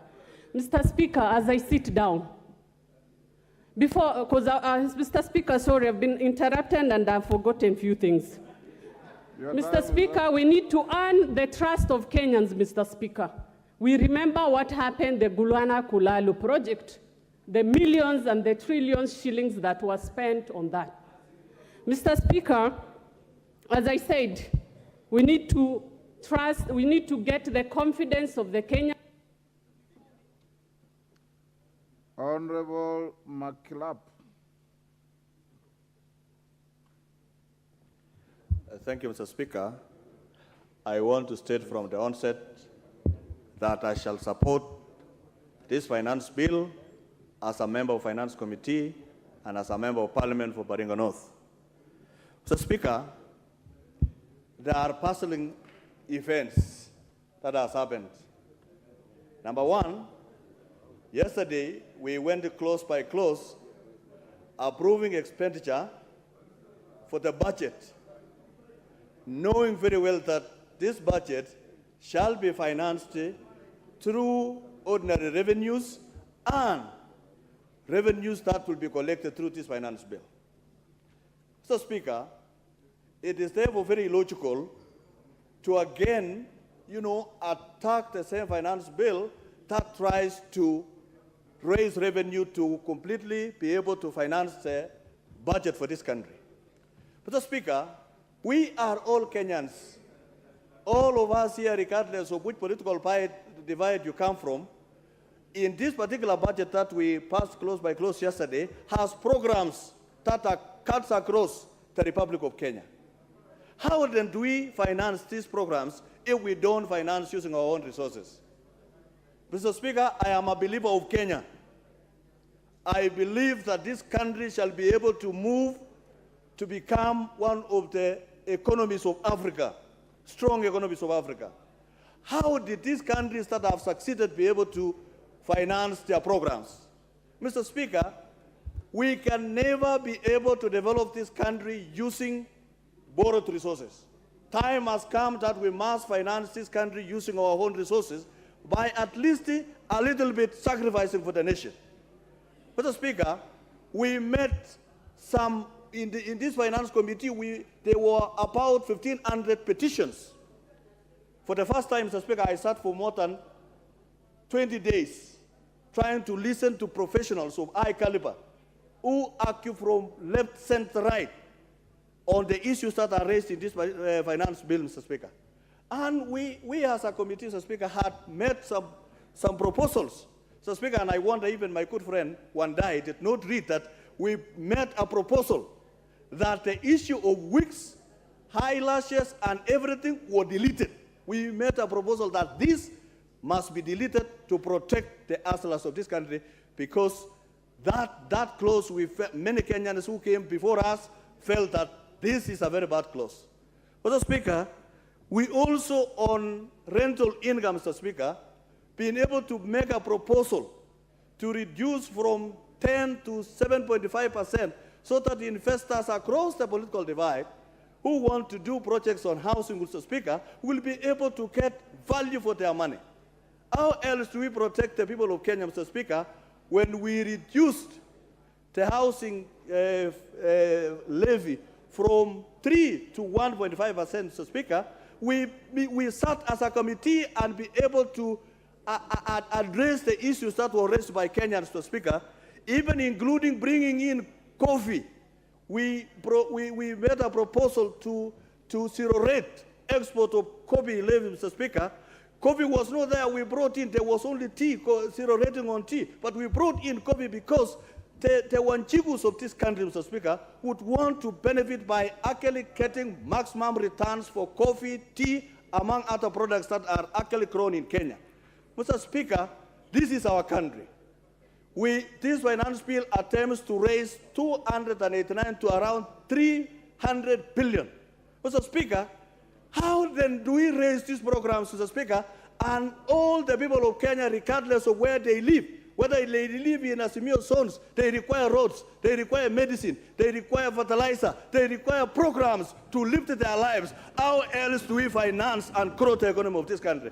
The people of Kenya must be able to sacrifice a little bit so that we can finance our programs, finance our budgets, using our own resources, not the resources borrowed from the white people, Mr. Speaker. Enough is enough. We must grow our economy using our own resources and using ourselves, Mr. Speaker. We must be able to contribute. AZIMIO people do not live outside Kenya. They live in Kenya together with all of us. And we must know that this is our country, and we must work together, pool up resources, provide solutions rather than attacking everything in this finance, Mr. Speaker. Let us provide solutions for the welfare of the people of Kenya, because this is our country and we can. Adan Kainan. Thank you, Mr. Speaker. Mr. Speaker, I've had the opportunity to work with President Moi, President Kibaki, President Uhuru Kenyatta, and right now President William Ruto, Mr. Speaker. And we must all accept that we have a beautiful country called Kenya, Mr. Speaker, which all of us as individuals, as groups, must accept and believe in. Mr. Speaker, the issue of budget making, I know, is emotive, it is difficult, it's painful. And I must say from the onset that as a member of the Finance Committee, we have had the honest task, Mr. Speaker, of going through the different presentations by different groups from different sectors of our economy, Mr. Speaker, in pursuit of both their collective or individual rights, Mr. Speaker, because Kenya is a democracy. Every individual has the right to a divergent view, Mr. Speaker, and that is why, in the minds of the framers of the current Constitution, Mr. Speaker, the right to public participation is enshrined in the Constitution. But, Mr. Speaker, having said this, I want each one of us as the leadership, and being the leadership and being in this August House, Mr. Speaker, is a privilege. Because out of the 50 million Kenyans, Mr. Speaker, Kenyans in their own wisdom have decided to have a few of us here as their representative, Mr. Speaker. And we want to reflect. And I want to ask each one of you a question without venturing into your political persuasion. Where were we in 1963? Where did our forefathers expect us to be? And where are we today? And what is expected each one of us to do so that Kenya joins the League of Developed Nations, Mr. Speaker? Mr. Speaker, this country has recently been voted as one of the best in human resource capital, meaning therefore outside there, in the eyes of the international community, there are many Kenyans who have gone to school. Our task as elected representatives is to give them opportunities to get jobs, is to give them opportunities to remove them from that ladder of being underemployed and unemployed, Mr. Speaker. How is this achievable? This is achievable only through taxation, Mr. Speaker. And, Mr. Speaker, I want to say this. Today we expected, and I know we have my friends here, in our democracy we have two sides. Today we expected, what I expected, and this will have guided me, is to get an alternative tax proposals from those who are opposed to what the government is doing. It is not there. We expected to see an alternative budget proposal. We are not seeing it, Mr. Speaker. What is there, Mr. Speaker, is a government elected by the people of Kenya implementing their manifesto, Mr. Speaker. And therefore denying them the right to pursue their manifesto, Mr. Speaker, is an infringement on both their rights as individuals, as government, Mr. Speaker, and even to the people of Kenya, Mr. Speaker. And I want to say this as a member of the Finance Committee, having gone through this, and having said taxation is a painful thing, Mr. Speaker, I stand to support the finance bill as it is, Mr. Speaker. Mr. Speaker, you have been around as a person of immense institutional memory, Mr. Speaker. Mr. Speaker, look at the missed opportunities. This country, because of the fear of the unknown, we have stagnated. We have lost our stature as an economic hub. It's simply because we sit somewhere there. Look at what is happening to the GDP of Ethiopia. Look at what is happening to the GDP of Tanzania. Look at what is happening to the GDP of Uganda. Where do you want to place Kenya, Mr. Speaker? It's because we have persuaded ourselves that it's not us to do the right thing. Somebody else must come. It's our time to say this country requires development, Mr. Speaker. It's our time to say, as members of the 13th Parliament, what the government is proposing, bring the alternative. And let me tell you this for free. What you are being asked to do is to deny the government taxes, misinform the Kenyan public, so that your regime becomes unpopular and collapses. Don't accept that truth. This government must function. This government has been elected democratically by the people of Kenya. And therefore, 1 month ago, Mr. Speaker, the salary is delayed. You saw the kind of picketing that was going on. I'm sure in your office, you have had Molongos, ya watu kuuliza mishahara. Isn't it? Where will the government generate the money from? The government must generate the money from taxations, through this bill. And therefore, Mr. Speaker, what I want to say is this. We have a country. This country must move on. This is the final takeoff for the Republic of Kenya. And please. Lotte. Okay, give him a minute. Is not cowardice. It's part of our democracy. Let's debate. This is a debating chamber. Let's not shout at each other. And I always say this as a practitioner. Let's debate. The majority will have their way, while the minority will have had their say. And that is the essence of democracy. Pass this bill as recommended by the finance bill. I support. Titus Lotte from Kacheliba. Thank you, Mr. Speaker, for allowing me to contribute to the finance bill. Mr. Speaker, as a member of this respected house, and also a member of the society that has a mental capacity to think, I want to contribute as follows to this bill, Mr. Speaker. Far from it, Mr. Speaker, there is a lot of information that has gone to the public that this bill is supposed to be punitive to Kenyans. But having looked through it, Mr. Speaker, I realized that this bill is trying to address the inefficiency that has been there in our tax regime, Mr. Speaker. We've actually been collecting very little amount of revenue vis-a-vis the capacity that we have. And this bill is not as punitive as we are told. I've looked through this bill, Mr. Speaker, and I've realized that only 3 main taxes have been introduced, and the rest have actually been made efficient. The first one, Mr. Speaker, is the digital monetization of the digital content. And this is in regards to the principle of taxation, Mr. Speaker, where taxation is supposed to be as evolving as possible in regards to respond to the evolving nature of our society. When our tax regime was done, Mr. Speaker, there was very little in terms of digital content. And because Kenyans are embracing the digital content very quickly, our tax regime is also supposed to embrace. And so, introducing the 15% on the digital content, Mr. Speaker, is in regards to the evolvement of this. This is very nice, Mr. Speaker, because we've actually seen our revenue falling because a lot of advertisements, a lot of our contents are actually becoming digital. And so the mother of our taxation is also reducing because we cannot now net in the traditional taxes. So, Mr. Speaker, I think it is important that we actually also go along with the digital migration. The other tax that I've seen as new is the club entrance fee, Mr. Speaker. Initially, this club entrance fee was free, and it's only for the privileged, Mr. Speaker. The club members that are sitting here are paying hundreds of thousands to millions to clubs, and yet they're supposed to be exempted. There is no common man, there is no common person that actually benefits from this. I actually love the fact that we need supposed to introduce a tax to this club so that we net in these people that are actually in clubs, clubbing and using a lot of money and want to be exempted. The other one, Mr. Speaker, is the introduction of the 5% withholding tax on advertisement. Mr. Speaker, there are a lot of diseases that are coming to this country because advertising has become so cheap that people are misleading Kenyans. We've actually seen people being conned.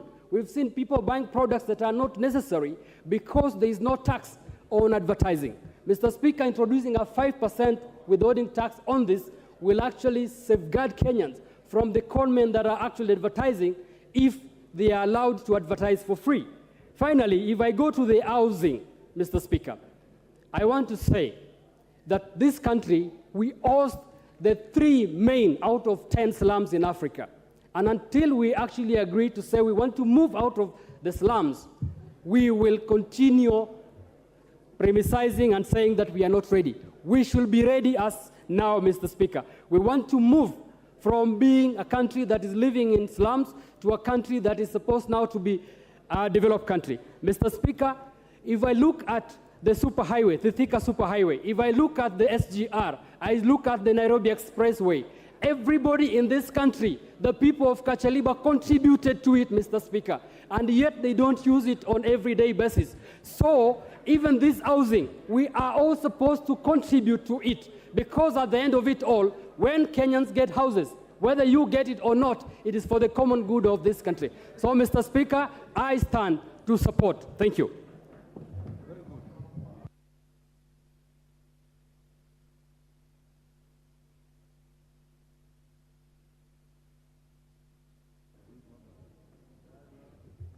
Thank you, Mr. Speaker, sir, for giving me a chance to speak to this bill. And I first of all start by congratulating the Committee on Finance for the tedious and good work that they did, and even all the way to calling out the public participation. Mr. Speaker, sir, yesterday we concluded on the Committee on Supply on the budget. And we were able to adopt and to pass this, Mr. Speaker. And therefore today, we are discussing the finance bill, which is supposed to look for money to finance to run this budget, Mr. Speaker. And therefore, I failed to understand how yesterday we can be able to pass the bill on the Committee of Supply, and today we start going against on how to finance it. Mr. Speaker, sir, our budget of 3.67 trillion must be financed by the people of this Republic of Kenya. Mr. Speaker, sir, let us not go out and not be realistic and even play politics, populist politics, to tell our people that we are against the finance bill just because there is the taxation.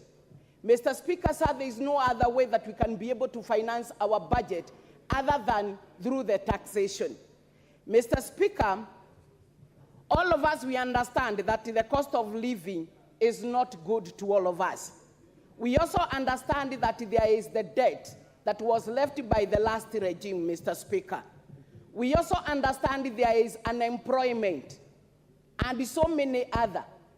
And therefore, as a government, we must look into how we are going to focus on areas to stimulate the economic growth and reduce the cost of living, among other development measures that are awaited by our people. Mr. Speaker, sir, I'm surprised to see the AZIMIO coalition standing up and going against this finance bill. Yet all the time we see the government officers visiting their areas. Every startup with a mic to request for a load. Another one requesting for the installation of electricity in their rural areas, the constituencies. They also speak a lot about the health. They speak a lot and to so many other areas. My question today, how do we finance for all the requests that you put? And that time you are taking the mic to ask that. It is so that your people can hear that you are really asking from the government so that they may get the development. That time you are happy when you hear the crabs that you have made your day. You have made your political marriage. But when we come here to look for money to finance this development, you are here standing up and talking 1, 2, 3, 4, 5. My dear, let us be optimistic that for this government to deliver, we must go for the taxation. We are against for more loans because, Mr. Speaker, sir, for whatever we have not been able to pay. You have heard from the budget committee, they are saying 60% of our finances that we have is going to finance the loans. Mr. Speaker, sir, it is only 40% that is being left for the development and also for the recurrence. So, Mr. Speaker, we must struggle to make sure whatever our people are waiting for, we look for it, and it can only come from the taxation. And we are taxing those who are employed. We are taxing those who are in business. We are taxing those who have. Let us not incite our people who do not have when we are trying to create some employment and some areas that they can be able to employ themselves so that they can also be able to put food on their table. Mr. Speaker, sir, there is no one here who came to this plenary without taking breakfast. Mr. Speaker, sir, we are also going to take lunch. Mr. Speaker, sir, we are also going to enjoy good supper or dinners. Mr. Speaker, sir, the people that we are looking for do not have anything to put on their table. They are not even able to give clothing and other needed measures that are required to their children. So, Mr. Speaker, sir, we must realize this. Mr. Speaker, sir, I want to speak a little onto the housing fund. We have really put a lot of politics when it... Time is up. Memusi Kanjori.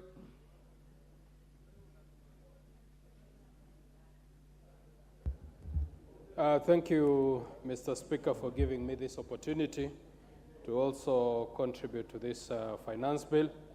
And Mr. Speaker, let me start by saying I oppose the finance bill, and I really pity with my colleagues from KWANZA because they are really trying to justify something that they also know will not fly in their villages.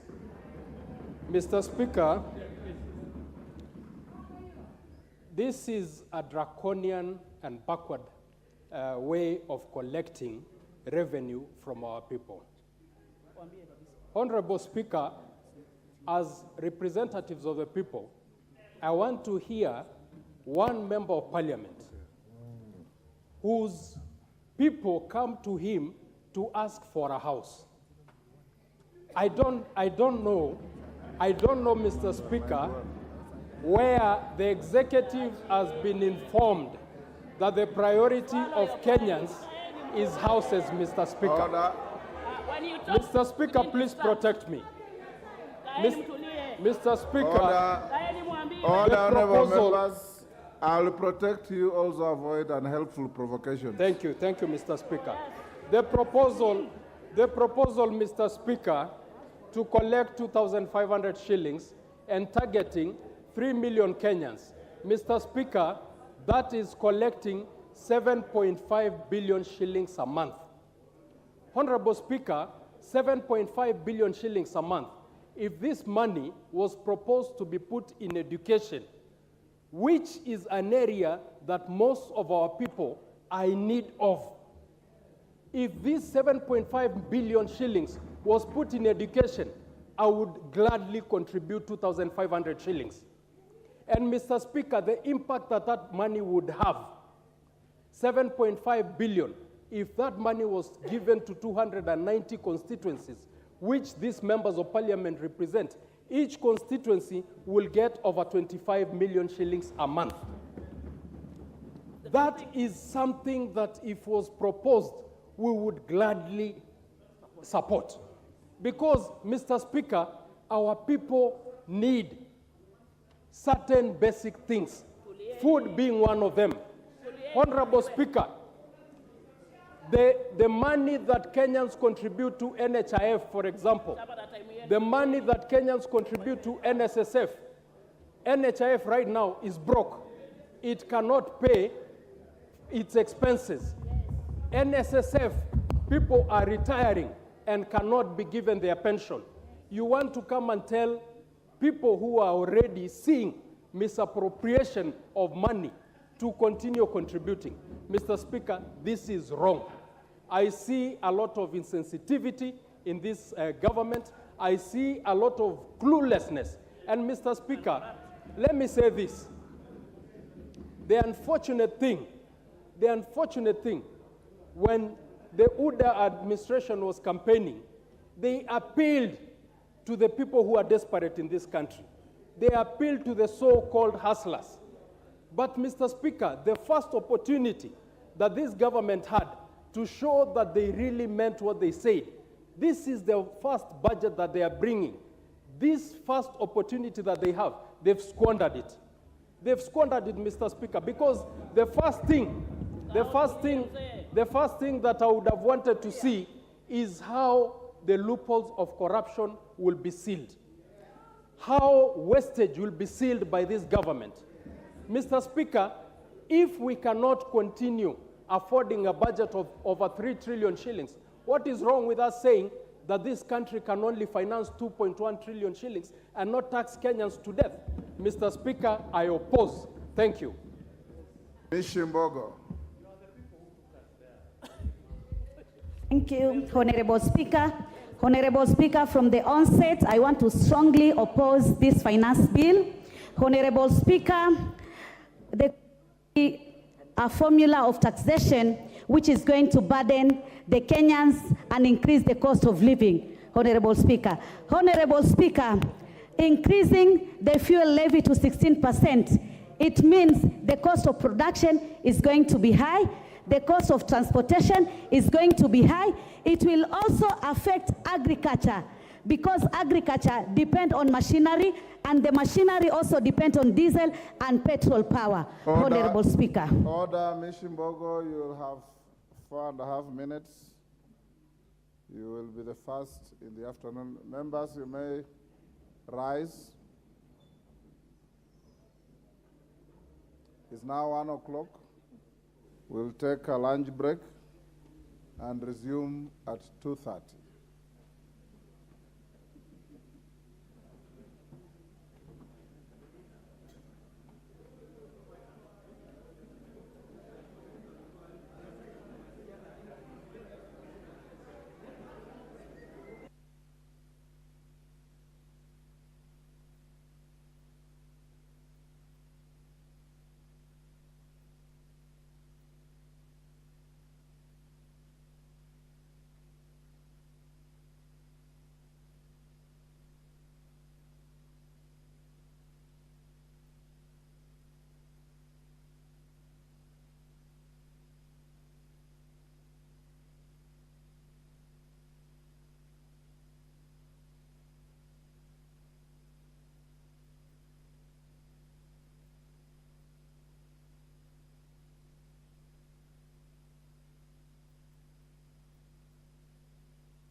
All the security teams present, Excellencies, governors present, and no other senior government officials, good morning. God is good.